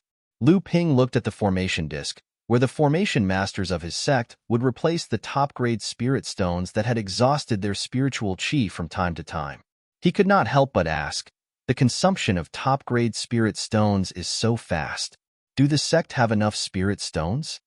The Black Fox said, "Before setting up the formation, Martial Granduncle Tian Shui gave me 300 top-grade spirit stones. It took me 50 to set up the formation and maintain its operation. But now that the battle is going on, the consumption of spirit stones will increase. But 300 top-grade spirit stones are enough to last for a while." Lu Ping nodded and said, "Although there are a few places that are not used for gathering spirit, they are not spiritual veins. Otherwise, we can greatly reduce the consumption of spirit stones. The black fox also said, there is nothing we can do about it. Our sect's foundation is not as good as those famous sections. It is rare to be able to take out 300 top-grade spirit stones in one go. But who would have thought that Mara's counterattack would be so fast, and he is even coming for our sect? Lu Ping said, I have a few spiritual gathering pearls with me, but it is too late to use them to cultivate spiritual veins. Now, the fastest way is to find 1 or 2 spiritual veins and bring them to the station. Or we can just separate a water vein from the Qingming River. Separate water vein? The black fox was a little surprised and said, this is a secret technique that only a few sacred lands and famous sects can master. How can we do it? Lu Ping lowered his head and muttered to himself. He took out a storage bag and said, there are 100 top-grade spirit stones in here, just in case. The black fox was a little unhappy and said, this is a matter for the whole sect? How can you use your own things? Lu Ping smiled and said, this is not for the sect, but for you. You can use it as you see fit. At this time, the black fox realized the number of 100 top-grade spirit stones. Although she knew that her man was powerful, he could easily take out 100 top-grade spirit stones. She thought that even celestial phenomenon Laozu would not be able to do it so easily. She could not help but ask, where did you get so many top-grade spirit stones? Do you have enough for yourself? Why don't you just leave 50 and take the rest for yourself? Lu Ping wanted to show his wealth to the black fox, but he was afraid that he would scare her, so he just smiled and said, you can take it. I don't lack these. After saying that, Lu Ping stretched out his hand and threw the Linglong wine cauldron onto the 5-element ring in the center of the formation plate.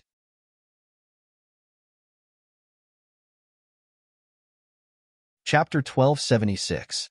Lu Ping had killed the water ape spirit of the treasure cauldron of heaven and earth in the branch of the Qingming River at the foot of Luo Xian Mountain. The Linglong wine cauldron had benefited a lot from it. Although Lu Ping had been suppressing her from summoning the second thunder tribulation, the Linglong wine cauldron had become more useful. Although the 5-element ring could maximize the circulation of the spiritual power stimulated by the spirit stone, the Linglong wine cauldron would undoubtedly increase the efficiency of the big formation. Moreover, the Linglong wine cauldron was a treasure that could be used to control the earth veins and gather spiritual qi. Using it to suppress the big formation, I could gather as much spiritual qi as possible for one's own use. However, Lu Ping was thinking about how to separate a water vein from the Qingming River for his own use. Jinling Station was close to the Qingming River. If he could draw out a branch of the water vein, even if it was only a small one, it could save a lot of resources for Jinling's practice. However, since ancient times, the secret technique of drawing water veins had only been in the hands of a few sanctums and famous sects, and it was an existence that was not passed down. Moreover, it was not a simple matter to use it. One only had to look at the effort that the 5-element sect had put into stealing the Nether River's veins to know. Lu Ping hesitated to ask Lin Yu Laozu for advice again. It was just that Lin Yu Laozu had given him the inheritance of the supreme magical power, the rare spiritual materials, and the secrets about the 7th Patriarch's Taoist altar. Lu Ping always felt that there was a scheme behind Lin Yu Laozu's generosity. Although Lu Ping did not think that Lin Yu Laozu's scheme could bring any harm to Jinling, this kind of favors made Lu Ping somewhat flinch. Moreover, Lin Yu Laozu himself might not know the secret method of drawing out the water vein. Actually, it's not too difficult to separate a branch from the Qingming River. Lu Ping was taken aback. Only then did he smack his head as he recalled that there was an existence in the core space that could be said to have been born in the hands of Daoist Chan ever since he passed the 3rd lightning tribulation at the foot of Luo Xian Mountain and became a pure yang spiritual treasure. Perhaps because he had to consume the gains from the advancement, the mantis had been hiding in the scissors and did not show itself. For a moment, Lu Ping had forgotten about the biggest trump card in his hand. The 2 halves of the spiritual treasure was not just a water-dissolving talisman. Back then, the Wuxing school had tried every means to find it, in order to make a cut in the water vein of the Qingming River so that they could separate a water vein.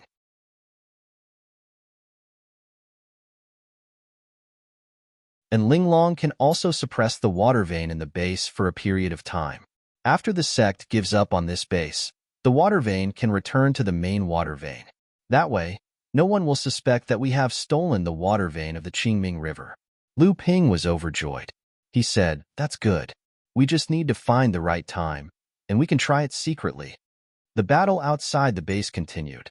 If it was a one-on-one fight, Xiahou Wushang and the others had the upper hand in the fight against the Jade Shura. As for Su Jin and Sang Yu, if they were given enough time, they could kill a Jade Shura. However, in this chaotic battle, the evil Luo army had the advantage in numbers. Although Jinling's sect had some experts, they only had a total of 40 to 50 disciples. It was already not easy for them to defend their base. Naturally, they couldn't provide any help to the heirs of the various sects who were in the midst of the evil Luo army. So, although Xiahou Wushang, Su Jin, and the others were fighting against the Jade Shura, they were actually fighting against many people. They had to be careful of other Mara's interference. If someone like Mara intervened, they might be at a disadvantage. And there was also the Jade Demon. Shura and Xiaomo were in the same boat. If a Shura or a Xiaomo's power was equal, then when the two worked together, their power was not as simple as 1+1. Xiahou Wushang and the others were able to fight the Jade Shura without being at a disadvantage, even when they didn't have the upper hand. It was obvious that the people from the Holy Lands were not to be underestimated.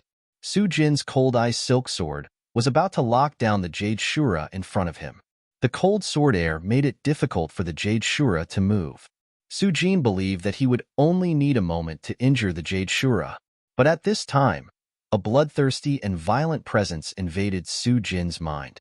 Su Jin's face changed, and he quickly used his mind to block the soul-devouring god power. But the flying sword in his hand couldn't help but slow down. The Jade Shura, who had been trapped, suddenly found an opening and attacked. It broke Su Jin's sword formation. He saw that the points were flying away, and he had to start all over again.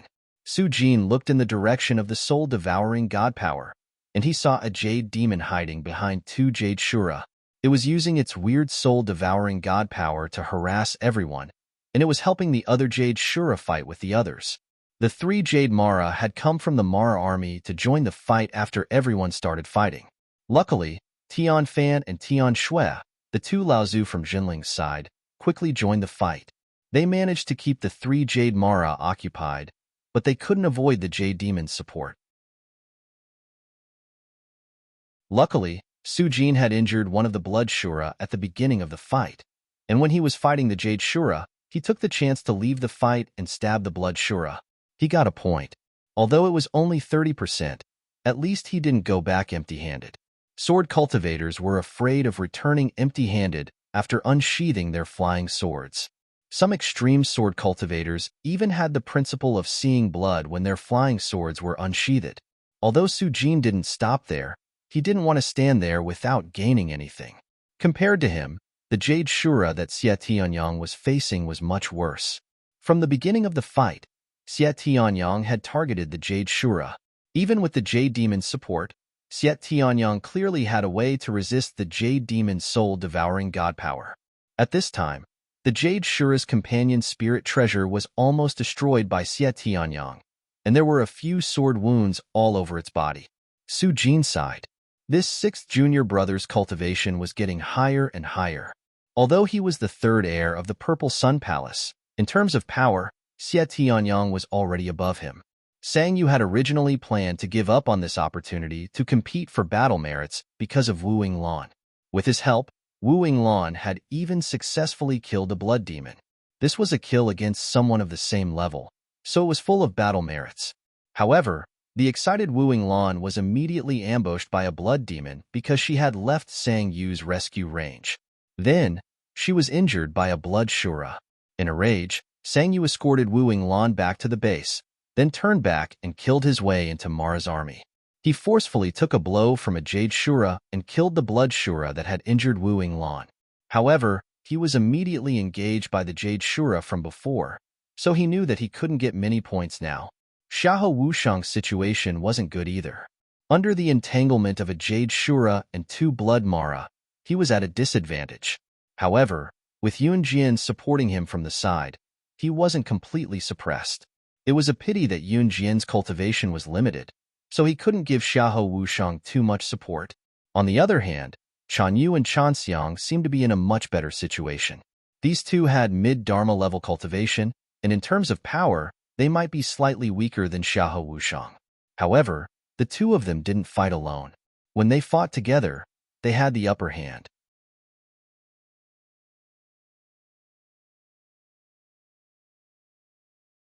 Chapter 1277. Since Su Jin, Xie Tianyang, and the other two Jade Shura had managed to fend off the four Jade Shura, the two sisters decided to join forces to fight against the only Jade Mara among the five. Without the protection of the four Jade Shura, the other three Jade Mara that had rushed over were blocked by Tian Shui and Tian Fan, the two Laozu. So the Jade Demon simply gathered three Blood Shura to assist it from the side. With that, it was able to fend off the joint attack of the two sisters. However, Lu Tianyuan had already rushed over. Originally, Lu Tianyuan had only wanted to help the two sisters snatch battle merits. Seeing that they were entangled, he immediately launched a sneak attack on one of the Blood Shura. After Lu Tianyuan had fused with the Dharma soul left behind by Tian Kong Laozu, his cultivation had improved greatly. Among cultivators of the same level, his strength might not necessarily lose to cultivators of the same level from the large sections. Now that he had launched a sneak attack on the Blood Shura, he was able to heavily injure the Blood Shura in one fell swoop. After a series of fierce attacks, a battle merit of the same level was about to fall into his hands. Chan Yu, Chan Xiang, and Lu Tianyuan's group of three appeared to have a much easier time. However, the ones who were truly the best at snatching battle merits were Qing Hu and the other two. This time, when Mara's army attacked, the first five Jade Mara were snatched by the proud and arrogant cultivators of the large sections. Qing Hu and the other two were unable to compete with them. As for the three Jade Mara that had rushed over later, they were blocked by the two Laozu, Tian Fan and Tian Shui. Qing Hu and the other two were still unable to interfere. Feeling helpless, the three of them could only join forces to deal with the bloody Mara. This time, the three of them managed to obtain quite a number of battle achievement points. Green Fox was a mid-Dharma adept, and her abilities were not weak to begin with. With Lu Ping's help, she had obtained the Thieving Divine Axe from the Thieving Heavens treasure trove, and her abilities had increased tremendously. Although she was no match for Xiahou Wushang, Chan Yu, Chan Xiang, and the other heirs of the major sects, she had a one-sided advantage against Blood Mara. In addition, she had Green Wolf and Green Tiger, who were both strong early Dharma adepts, by her side. After a series of battles, three Blood Azuras had fallen at the hands of the three of them. Furthermore, Green Wolf and Green Tiger had intentionally allowed the points of these three Blood Azuras to fall to Green Fox. In reality, if the points had fallen to Green Wolf and Green Tiger, because they were early Dharma adepts, their points would have been higher. However, it was clear that the two of them were not optimistic about their chances of obtaining battle achievement points. Instead, they were willing to work for Green Fox. Jade Mara and Blood Mara, who were entangled with the others, took the opportunity to retreat. Very quickly, they gathered together and retreated. The numerous cultivators on Jinling's side wanted to rush forward and leave one or two Azura behind as battle merits. However, facing the gathered Mara's army, as well as the Azura that came to support them, they were all worried and didn't dare to chase after them. For a moment, Chan Yu, Chan Xiang, Xiahou Wushang, Su Jin, and Sang Yu, who were fighting Jade Mara, retreated. Chan Yu was so angry that she directly killed a Blood Azura that was being suppressed by Lu Tianyuan, forcibly snatching 3 points from Lu Tianyuan's hands, causing Lu Tianyuan to smile bitterly. Tian Fan and Tian Shui, the two Laozu, who were able to block 3 Jade Mara's attacks, had already done their best. Now that Mara had retreated, the two of them let out a sigh of relief.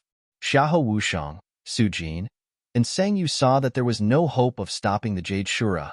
They originally wanted to turn around and kill a few Blood Shura, but they didn't succeed. Only Qing Hu and the other two were stronger than the Blood Mara. So when Mara's army retreated, they took the opportunity to kill a Blood Shura.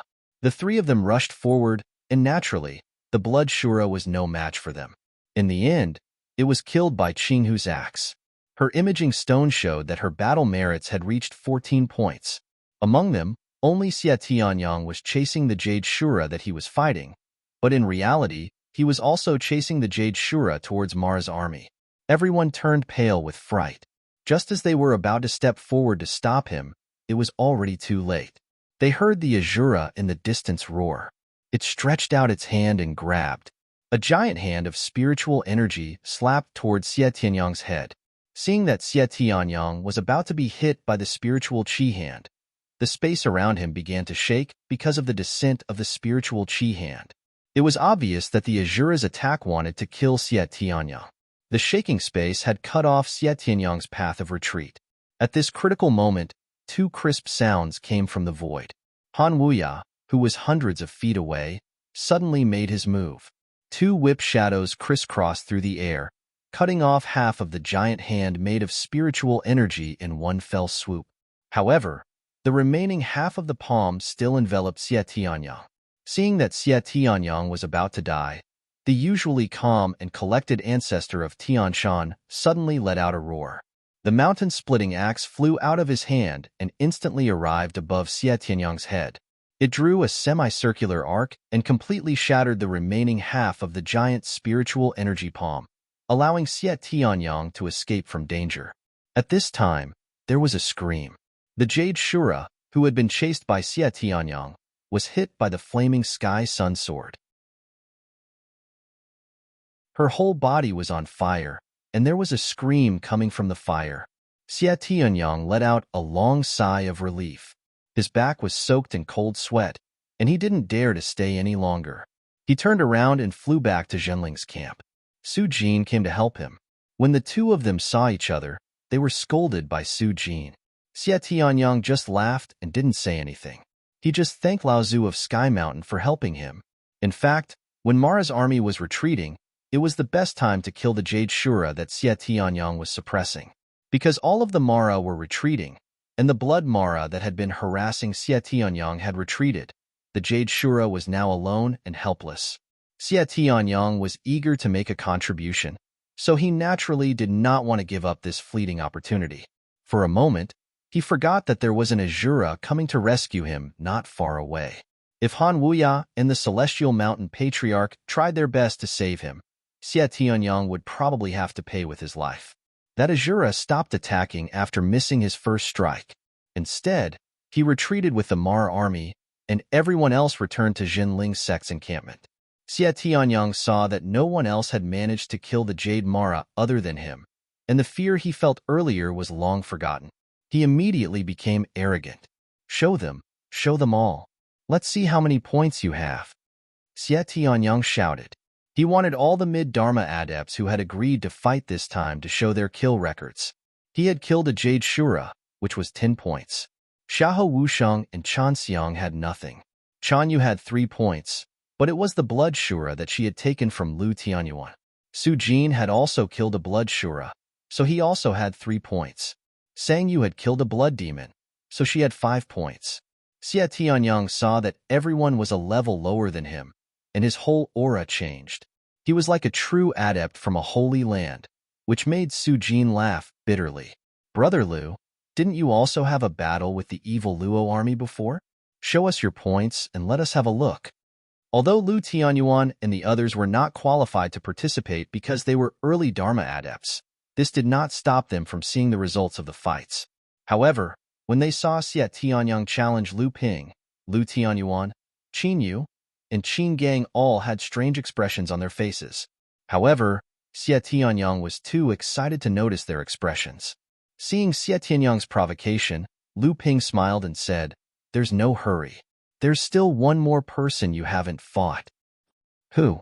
Xie Tianyang chuckled and said, "Who else?" Lu Ping pointed at Green Fox and said, "Her? How many?" Cyan Fox chuckled softly as she handed her photographic stone to Xie Tianyang. The number of points she had accumulated was clearly displayed on it. 14?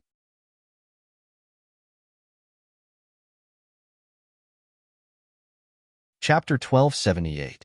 Xie Tianyang immediately yelled at the sight of the 14 accolades on the Azure Fox imaging stone. "That's impossible." Lu Ping smiled and said, "Why not? Just take a look at the recording on the stone and you'll know." Xie Tianyang still did not believe it. He took Green Fox's imaging stone and said, I noticed that I was the only one who killed the Jade Shura in this battle. None of you did. How could you surpass me? Lu Ping and Green Fox smiled but did not say anything. Green Wolf and Green Tiger looked at each other, waiting to see Xie Tianyang make a fool of himself. The 3 Blood Shuras had a total of 9 points, and the Blood Demon had 5 points. That was a total of 14 points. Xie Tianyang even carefully looked at the recording of how Green Fox had killed the 4 Mara Shuras. Cheating. You guys are cheating. It's one thing for a mid-Dharma adept to kill the Blood Demon Luo, who was 1 level lower than you, but you even teamed up with 2 early Dharma adepts and gave the last hit to you. No wonder your score is higher than mine. I can't accept this. Xie Tianyang pounded his chest and stamped his feet, but the others all burst into laughter. Green Fox giggled as she snatched the imaging stone back from Xie Tianyang's hands. Who can we blame for this? You all were too quick to act. You divided up a few Jade Demons right away, and we'll be looking for another Jade Demon to fight against.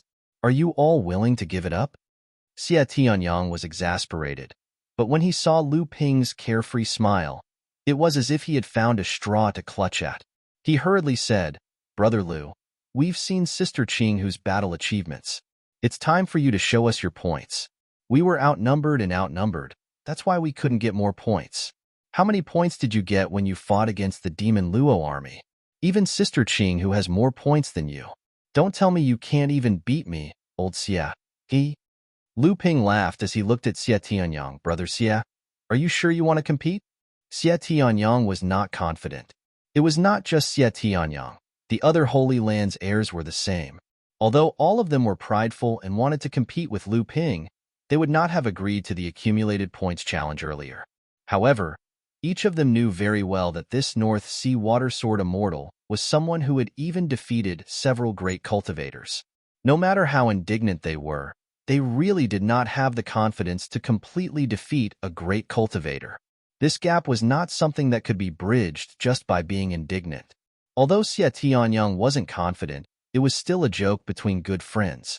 He continued to shout, Stop talking nonsense and show us. What's wrong? You don't dare? Are you trying to trick us? Xie Tianyang was even trying to goad Xie Tianyang. Although the others did not say anything, they looked very eager. Clearly, they also wanted to know Lu Ping's accumulated points. Lu Ping also chuckled and gave Xie Tianyang a look that said, Don't regret this? Then he took out his own imaging stone. Everyone swarmed over, and they saw a despairing number on Lu Ping's imaging stone. 50. Xie Tianyang immediately cried out, No way. Sang Yu, who was beside him, was also shocked. That's too fake. You were going to stop Mara's army, but you were outnumbered. Did you mean that Mara's army just stood there and let you kill them? Not only the 2 of them, but the others were also looking at Lu Ping strangely. 1 Jade Shura, 1 Jade Demon, 5 Blood Shuras, and 2 Blood Demons. Such a result made everyone look at each other in bewilderment. On the side, Xie Tianyang opened the imaging stone to record the entire process. He only saw Lu Ping waving his hand, and a large number of demonic Luos were turned into dried corpses that fell from the sky. For a moment, everyone was shocked. Xie Tianyang even muttered, So cruel, so cruel. Even Qin Yu and Qin Gang, who had personally witnessed Lu Ping's art of changing seas and mulberry fields, felt a chill run down their spines when they saw Lu Ping's peerless divine ability again. But everyone saw something else from the imaging stone. Lu Ping had always been a swordsman in the world of practice. Even now, Lu Ping was like the sun in the sky on the Central Plains. People called him the North Sea Water Sword Immortal.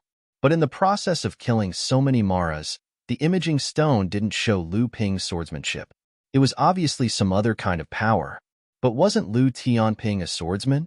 Had Lu Tianping been hiding his true power all this time? This person's attainment in swordsmanship was already so high. Just what level had his true power reached? Was the strange power shown by the imaging stone a display of his true power? Everyone looked at Lu Ping with complicated gazes. They had not been able to achieve the desired result when they were outnumbered. They had felt a little regretful at first, but when they saw the shocking scene shown by Lu Ping's imaging stone, they realized that Lu Ping had been in a much more serious situation than they had expected. Xie Tianyang and the others were all proud and arrogant people. After seeing everything that flashed in the imaging stone, they had no choice but to admit that Lu Ping's true strength was probably much higher than they had estimated. The gap between them and Lu Ping was also clearly much larger than they had imagined. Mara's army had just dispersed, but no one knew if they would attack again in the next moment. Although everyone had made a ruckus because of the arranged battle, they still knew what was important. After they split up, they began to use the spiritual qi that the Jinling camp could barely gather to recover the vital qi in their bodies so that they could deal with the battle that could happen at any time.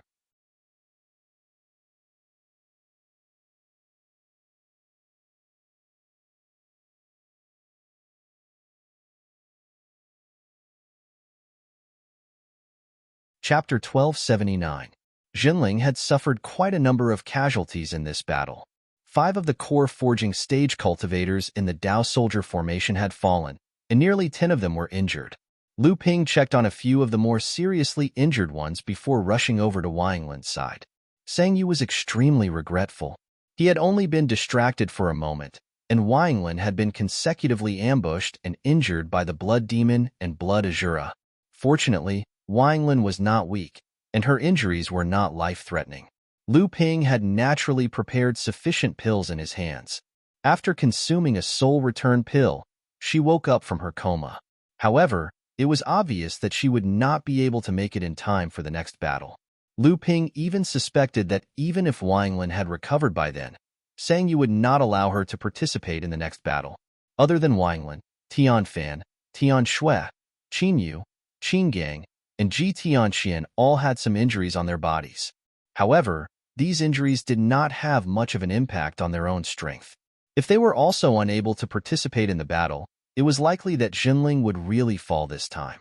In a hidden corner of the encampment, Lu Ping once again met Lin Yu Laozu. "Brat, your divine sense is really extraordinary. You can even find the old man when he is hiding."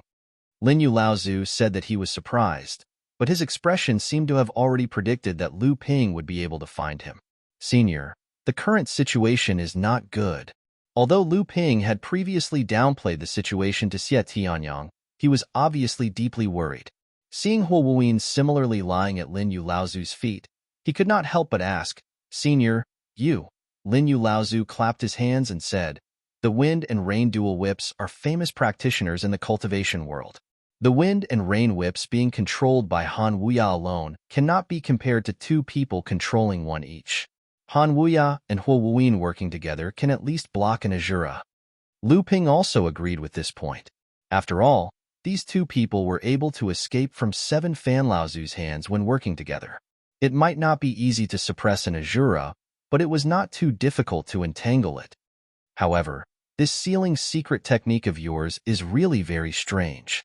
Lin Yu Laozu had a look of surprise and said, "After using the secret technique, the old man actually could not undo the seal you placed on this person?" Lu Ping said, "This person's foundation has already been damaged by me. I am afraid that in this life, there is no possibility of him advancing an inch. Now that he is also injured, how much of his strength can he use?" Lin Yu Laozu seemed to be unaware of Lu Ping's viciousness. He only thought for a moment and said, "At least he is much stronger than a mid-Dharma adept. However, after this battle, this person will probably be crippled."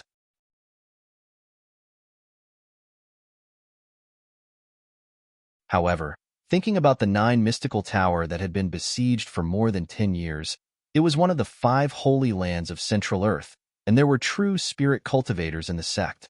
Especially when he saw the power of Wuxing School with the heaven-opening artifact at the foot of Luoxin Mountain, the 9 mystical tower and Wuxing School might have a sect treasure that was comparable to the cauldron of heaven and earth. Under such circumstances, they were still besieged by Mara's army for more than 10 years. It was naturally possible that there were Azuras and heavenly demons in Mara's army, but if there were existences that surpassed heavenly demons, this explanation seemed to be more reasonable. Lin Yu Laozu was reminded by Lu Ping's unintentional words. As his thoughts scattered, he suddenly thought of more things. If there was really such an existence, why did 8th Sister Zhu never mention it?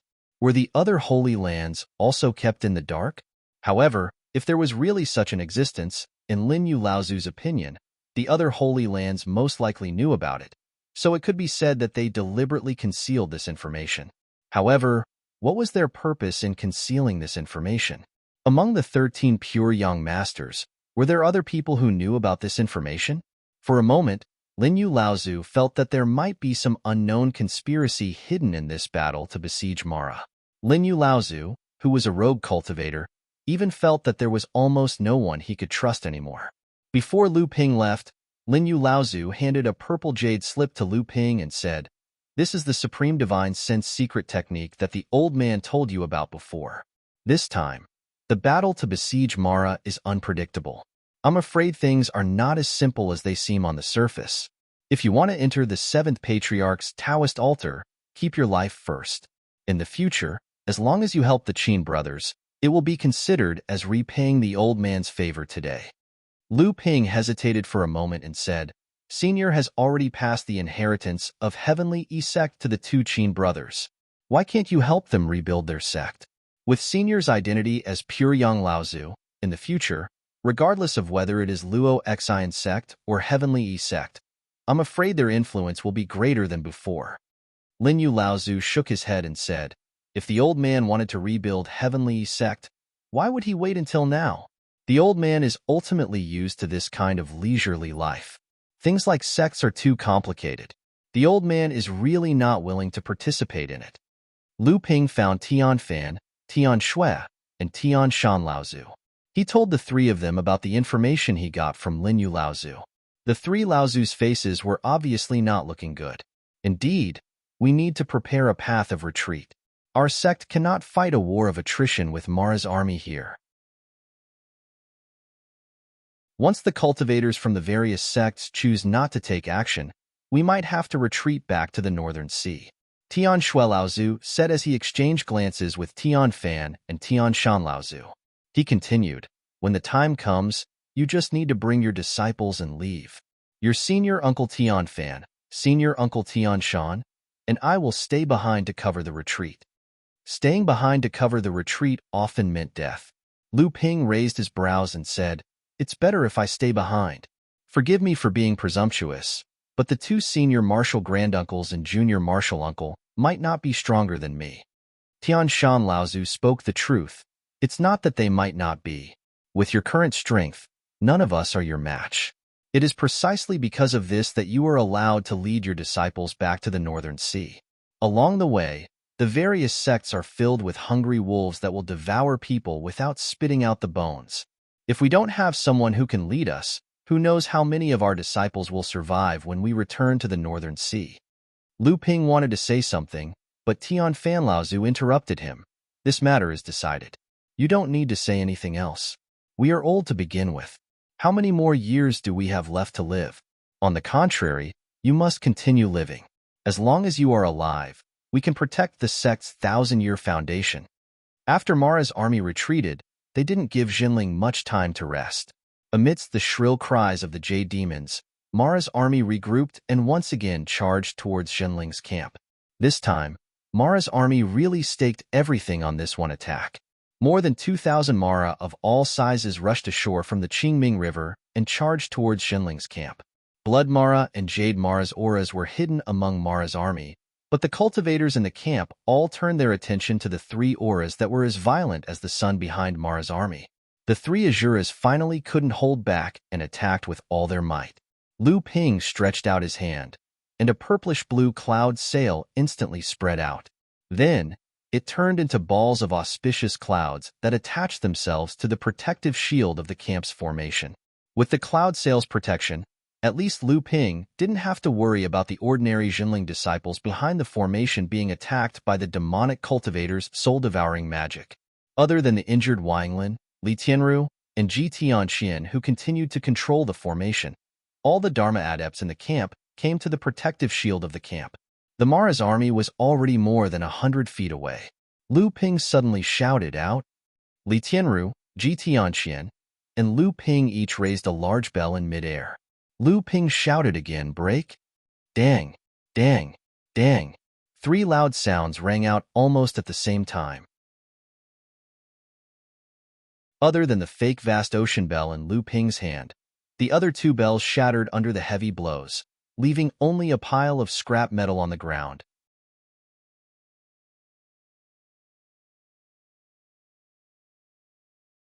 Chapter 1280.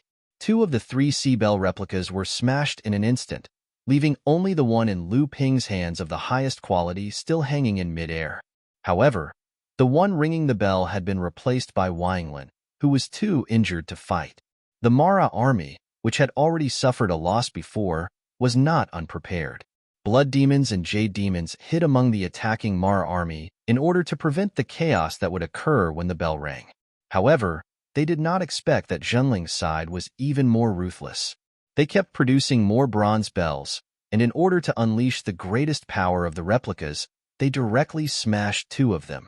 The booming sound of the sea bell once again caused the Mara army, which was charging at the forefront, to descend into chaos. Dozens of Mara, big and small, fell straight down from midair.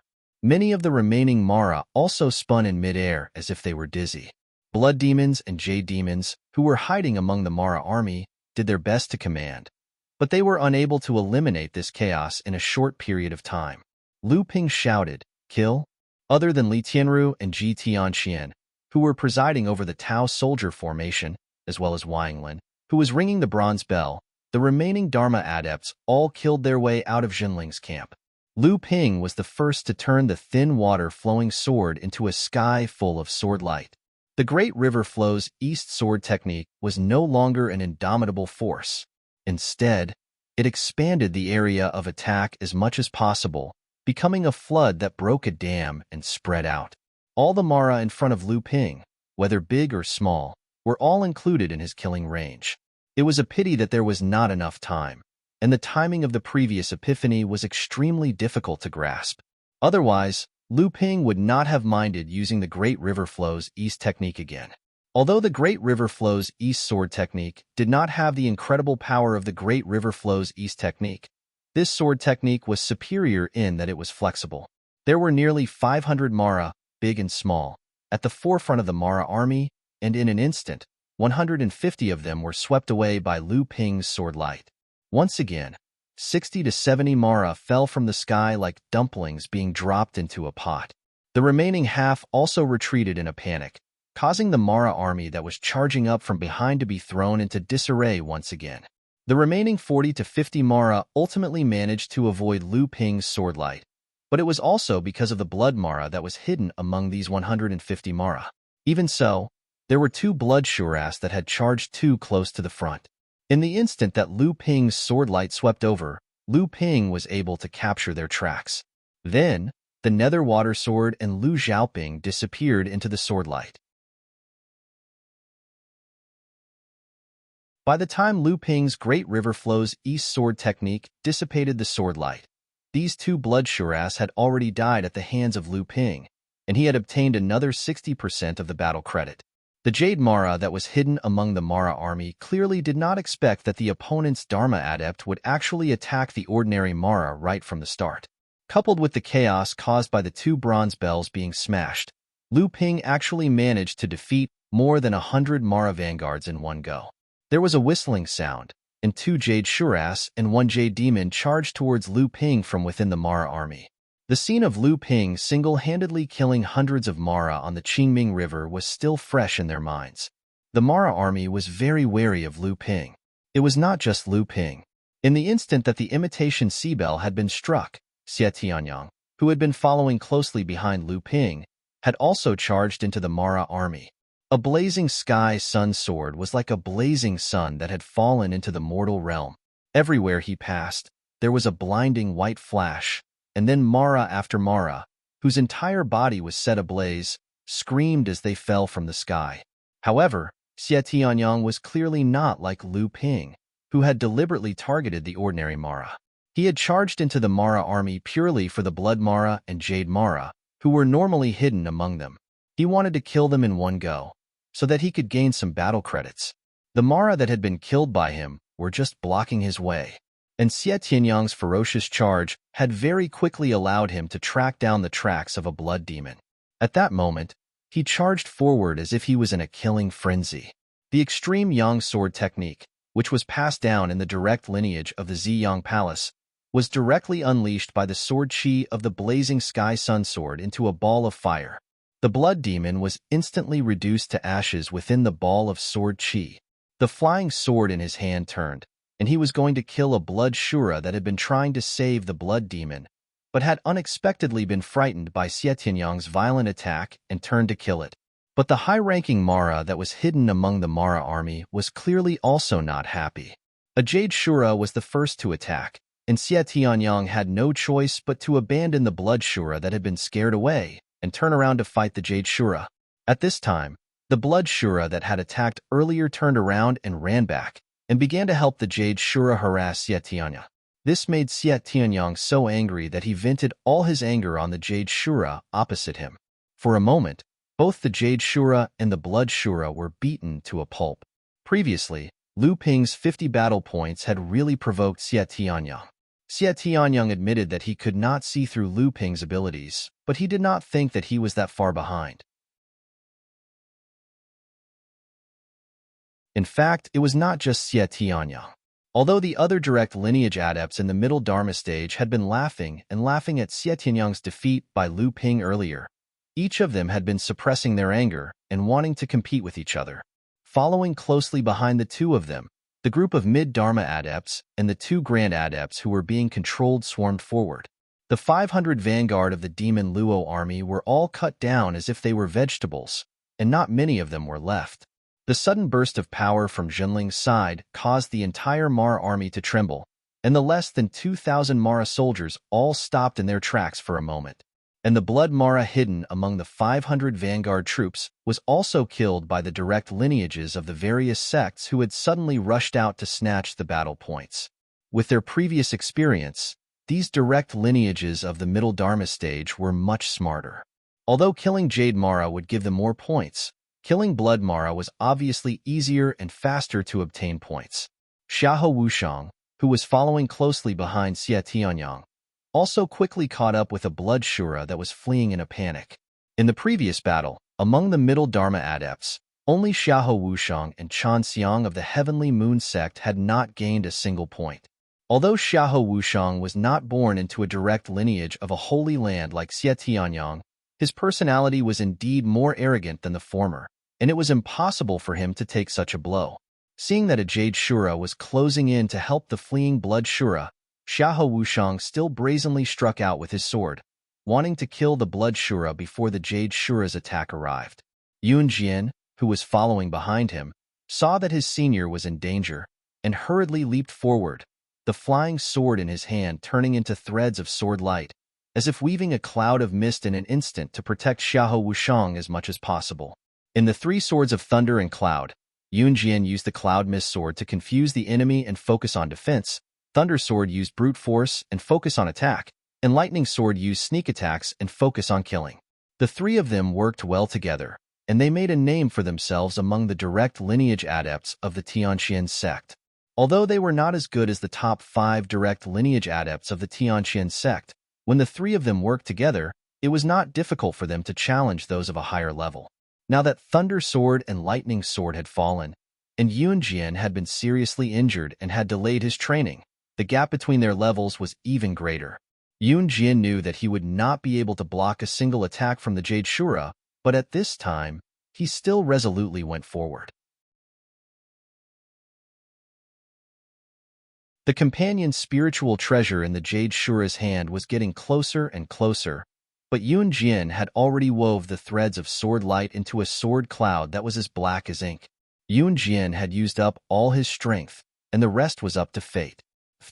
There was a muffled sound, and for Yun Jian, the fateful moment had come. The sword cloud that he had wove suddenly disappeared, and the blood in Yun Jian's body churned. In the end, he still could not block it. Yun Jian had already closed his eyes and waited for death, but suddenly there was a dang sound above his head, and Xiahou Wushang's voice came into his ear. "You're taking too much risk, get back." When Yun Jian looked up, Xiahou Wushang was already fighting with the Jade Shura, and not far away, a headless Blood Shura was falling into the Qingming River. Yun Jian's block had caused the Jade Shura's attack to slow down a little. After Xiahou Wushang had successfully killed the Blood Shura, he turned around and saved Yun Jian, who was fighting with all his might.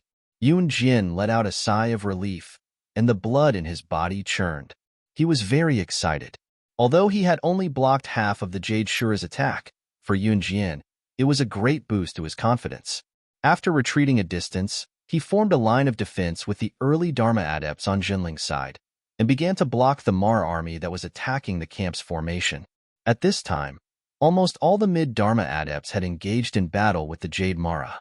Lu Ping alone was holding off 3 Jade Mara, while Tianfan and Tianshui, the 2 Laozu, were holding off 2 Jade Shura. Xie Tianyang was surrounded by 1 Jade Shura and 2 Blood Mara.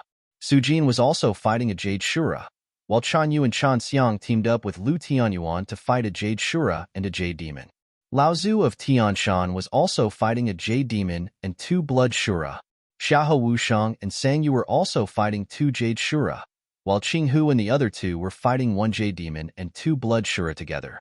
Behind these mid-Dharma adepts, Tian, Samling, Qin Yu, Qin Gang, Yun Jian, and the others formed a second line of defense with the protection of the camp's formation. They tried their best to stop the Blood Mara that was charging towards them, preventing them from joining the Mara army and attacking the protective walls of the formation. Behind them, the 3 Talents and 5 Elements formation was operating at full power. Under the protection of the cloud sails and the camp's formation, the Mara's attacks on the camp became Jinling's last line of defense. However, just as the battlefield was in a stalemate, 2 people rushed out from Jinling's camp. These 2 people immediately rushed into Lu Ping's battle with the 3 Mara. 2 whips, like snakes, took advantage of the moment when Lu Ping's full-force attack had forced the 3 Jade Mara into a panic, and wrapped around the necks of 2 Jade Shura. Just as these 2 people appeared from the camp, the roar of 3 lives came from behind Mara's army. The 3 Azuras, who had not made a move yet, were about to take the opportunity to break the stalemate, but unexpectedly, Jinling's side had taken the initiative.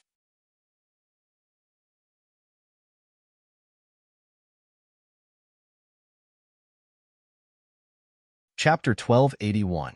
Han Wuya and Huo Wuyin, the 2 great cultivators, had interfered in the battle at just the right time. Not only did the 3 Azuras become extremely furious, but even the cultivators from the various sects who were watching from the sidelines were also muttering to themselves that this was too much of a coincidence. Just as the 2 great cultivators attacked, Lu Ping, who had been attacked by the 3-headed Jade Mara, suddenly unleashed his power. The thin water-flowing sword split into 2 green dragons that pounced towards the 2 Jade Shuras on the left and right. Following closely behind the 2 dragons was a flash of blue light from the sword, and a small person about a foot tall.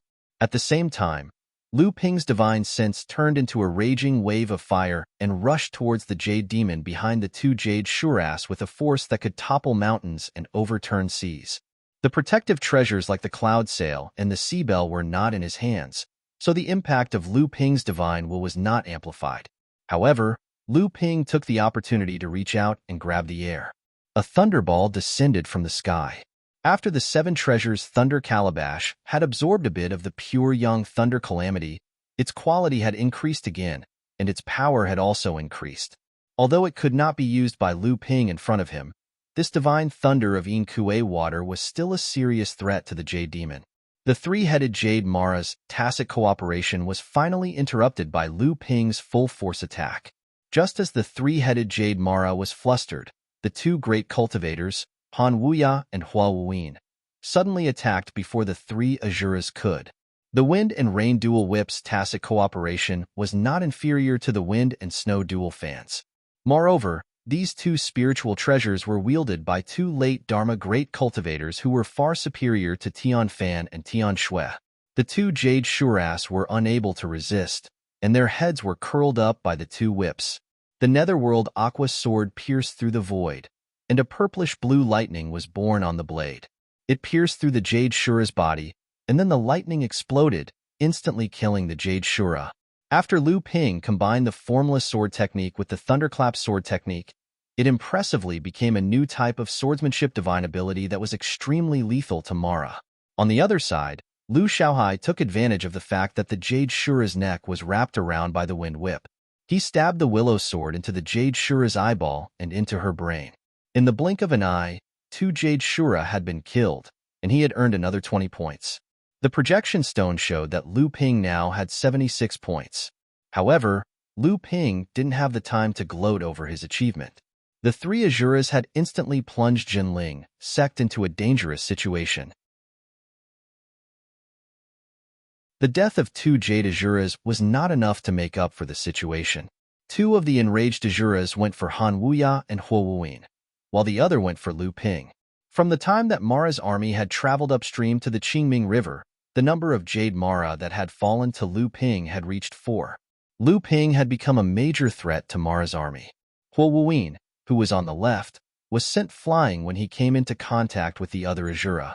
Huo Wuyin's power had been reduced by less than half because of Lu Ping's attack, and he couldn't even take one hit from the Azura. Han Wuya, who was on the right, managed to block the Azura's attack, but he was affected by the Azura's control. He couldn't react fast enough, and he was forced to retreat under the Azura's attack. It was only a matter of time before he was defeated. Lu Ping wasn't just facing an Azura. He was also facing a Jade Demon, who had just recovered from Lu Ping's attack. The Jade Demon threw a crystalline skull out of the protective black mist that had almost been destroyed by Lu Ping's Kuei water. The undulating protective black mist showed that the Jade Demon hadn't recovered from the impact of Lu Ping's spiritual fire wave. But seeing the Azura coming, it couldn't wait to cooperate with the Azura to kill Lu Ping. Without the help of the 2 great cultivators, Lu Ping seemed to be in a desperate situation when faced with a pincer attack from an Azura and a Jade Demon. However, in the face of such a situation, not only did Lu Ping not cower, he didn't even try to dodge the Azura's attack. Instead, he charged straight at the Jade Demon, exposing his back to the Azura that was chasing after him. What was he trying to do?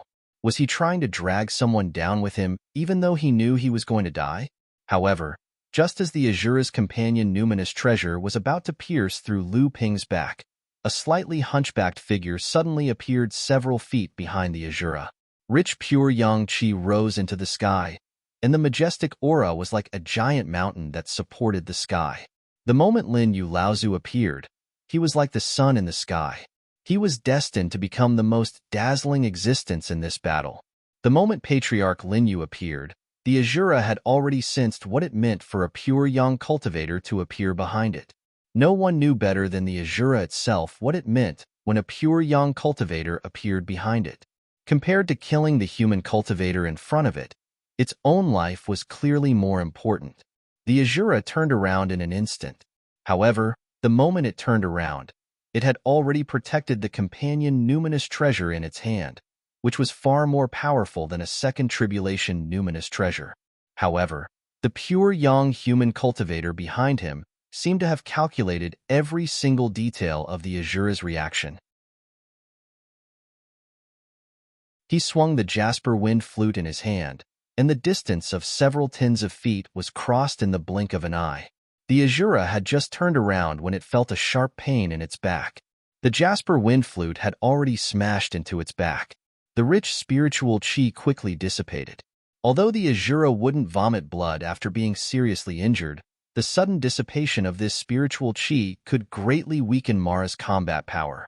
It was no different from being seriously injured. Lin Yu Laozu sighed inwardly. The jasper wind flute was, after all, only a first tribulation Numinous Treasure. Moreover, it was not a Numinous Treasure that was good at direct contact. His strength was also greatly reduced when he was injured. Otherwise, even if he had a second tribulation Numinous Treasure in his hand, even if he couldn't kill the Azura, he would still be able to make it lose most of its combat power. Lin Yu Laozu wanted to attack again, but the Azura that had been sneakily attacked was already prepared. Lin Yu Laozu had already lost the best opportunity to severely injure the Azura again. At this moment, Hai Wuya, who was being beaten by another Azura, suddenly shouted. Lin Yu Laozu's expression changed. Hai Wuya had finally broken free from the restriction that Lin Yu Laozu had used on him using the divine telekinesis secret technique. Fortunately, the Azura didn't care whether Han Wuya was being controlled or not. It only focused on attacking him. Han Wuya couldn't escape from the Azura's fierce attacks for a while. However, when the Azura had beaten Han Wuya until he couldn't fight back, it suddenly retreated and charged towards Lin Yu Laozu. Although Lin Yu Laozu's strength had been damaged, he was a pure young Laozu after all. After severely injuring the Azura with a sneak attack, he immediately followed up with a series of attacks. Although he couldn't kill the Azura immediately, he beat it until it couldn't fight back. At this moment, the other Azura gave up on Han Wuya and charged towards Lin Yu Laozu. If Lin Yu Laozu was at his peak, facing two Azuras head-on would be a piece of cake for Lin Yu Laozu. However, at this moment, although he had taken some of the pills that Lu Ping had provided to temporarily suppress his injuries, he was still unable to face two Azuras that were seriously injured. Under the pincer attack of the two Azuras, Lin Yu Laozu was forced to retreat again and again, barely holding on. On the other side, after Han Wuya, who had been abandoned by the other Azura, regained control of his body, he unexpectedly didn't leave. This was because not far away from him, Huo Wuyin, whose divine telekinesis was still sealed, was fighting desperately against the attack of the third Azura. Under the watchful eyes of the crowd, Han Wuya could not abandon his junior brother and retreat by himself. Left with no other choice, Han Wuya could only join the battle again and join forces with Huo Wuyin to resist the Azura's attack. At this moment, Huo Wuyin couldn't just be described as heavily injured. If his divine telekinesis had not been sealed by Lu Ping and Lin Yu Laozu's divine telekinesis secret technique, and he only knew how to fight with his life on the line, he most likely would have collapsed under the continuous attacks of the Azura. Han Wuya already hated Jinling and Lin Yu Laozu to the extreme.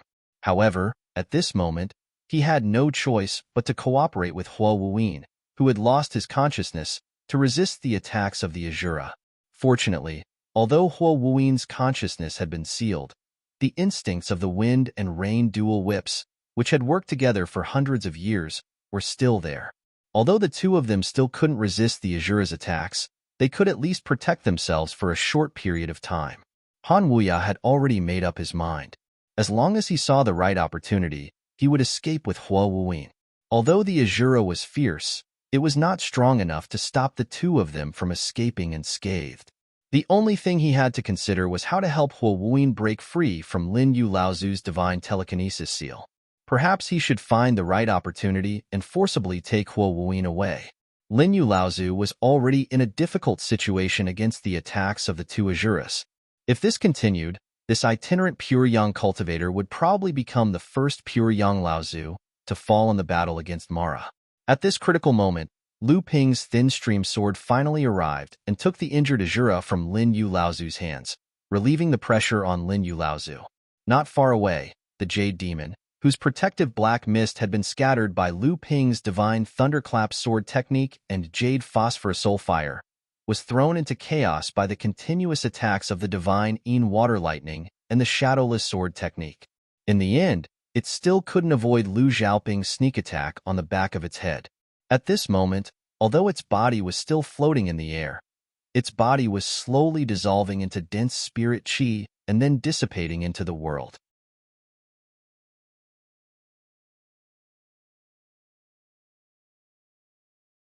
Chapter 1282.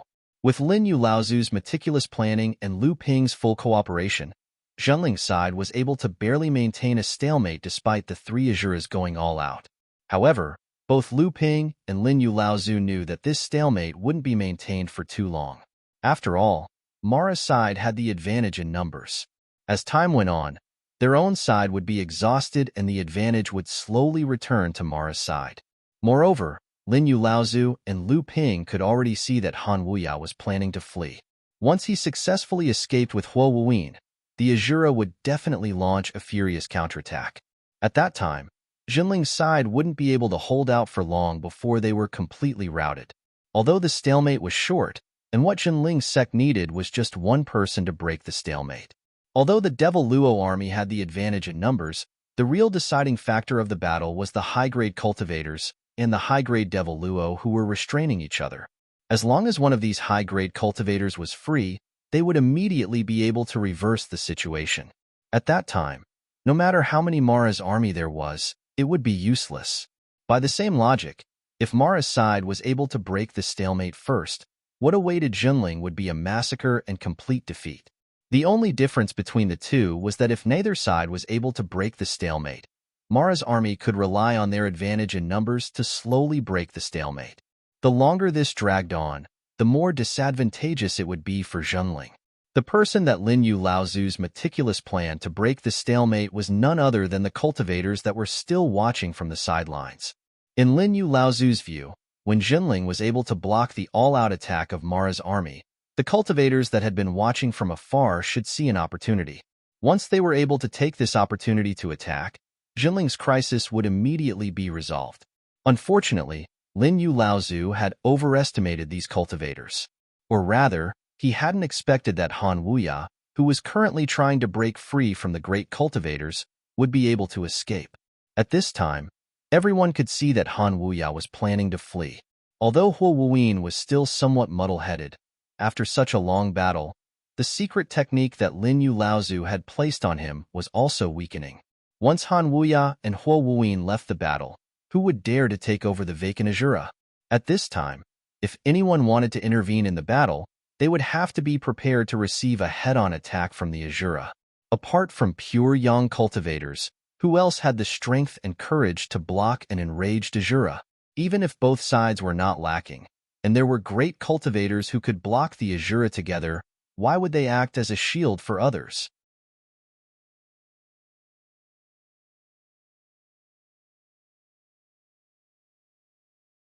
Seeing the stalemate outside the camp, Wu Yinglan's expression changed continuously. In the end, she took out a white jade bottle from the storage magic treasure at her waist. Finally, as if she had made up her mind, she took out a vermilion pellet from the jade bottle, then raised her head and swallowed it. The moment Lu Qiner rushed out of the camp, Lu Tianyuan suddenly abandoned Chan Yu and Chan Xiang and flew back. Chan Yu and Chan Xiang had to face the joint attack of a Jade Shura and a Jade Demon with their own strength. At the same time, they also had to hold back the Blood Shura that had been cooperating with the two Jade Mara, so that it could not chase after Lu Tianyua. They also had to deal with the attacks of many big and small Mara. The situation suddenly fell into a disadvantage, and the two sisters could only barely hold on for a moment. Lu Qiner's sudden rush out and Lu Tianyuan's instant retreat caused a ripple in the situation for a moment. Then, the two of them simultaneously rushed towards Tian Tian, who was relying on the defense formation of the camp and had to cooperate with the Tao soldier formation behind him from time to barely resist the attacks of the two Blood Shura. The two Blood Shura obviously realized the danger of the situation. One of the Blood Shura immediately rushed back, trying to stop Lu Tianyuan. However, it underestimated Lu Tianyuan's strength. As Jinling's current third-generation disciple, it could be said that he was second only to Lu Ping. The strength of Lu Tianyuan, who had refined the Dharma Power Soul, was not so easily blocked by a Blood Shura.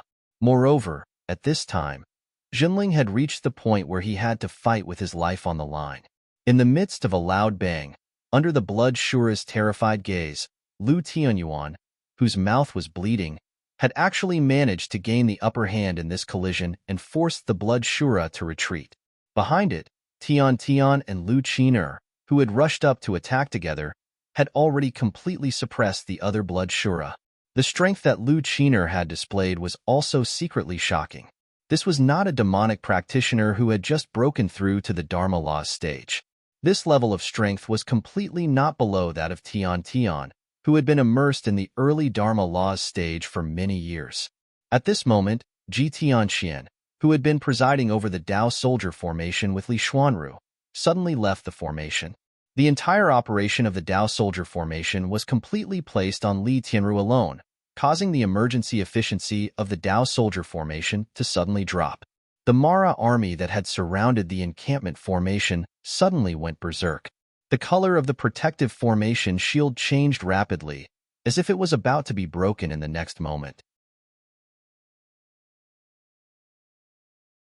At the place where the matrix plate was located, Black Fox directed several matrix masters to replace all the top-grade spirit stones that had been embedded in the matrix plate in a short period of time. At the same time, Linglong, who was suppressing the 5-element ring, suddenly let out a buzzing sound. Black Fox saw a thick stream of blue yuan qi continuously flow into the five-element ring under her feet. The five-element ring, which had originally been constantly flickering, immediately stabilized. Black Fox and the other Matrix Masters did not hesitate to replace dozens of top-grade spirit stones in succession. The protective formation of the encampment finally held up under the frenzied siege of Mara's army, but this situation obviously could not be maintained for too long. However, maintaining it for only a moment was enough. Ji Tianxian killed his way out of the encampment, and under the protection of several puppets, he instantly charged into the battle between Lu Qiner and Tian Tian. Caught off guard, the Blood Shura, who had been suppressed by the two of them together, was immediately severely injured by Ji Tianquan's puppets. Two of the three puppets that Ji Tianxian had carefully refined, which were close to the Dharma stage, were destroyed in an instant. Ji Tianquan's task was accomplished, and he could not care less about his puppets. He turned and retreated back into the encampment formation. Without him presiding over it, Li Tianru could not command the three talents' five elements Dao Soldier formation alone. If Black Fox and the other Matrix Masters had not reacted in time, it was likely that Mara army, who had relaxed their suppression, would have just broken through the encampment formation. Just after Ji Tianxian had severely injured the Blood Shura at the cost of two Dharma puppets, under the joint attack of Tian Tian and Lu Qiner, it was only a matter of time before the Blood Shura died.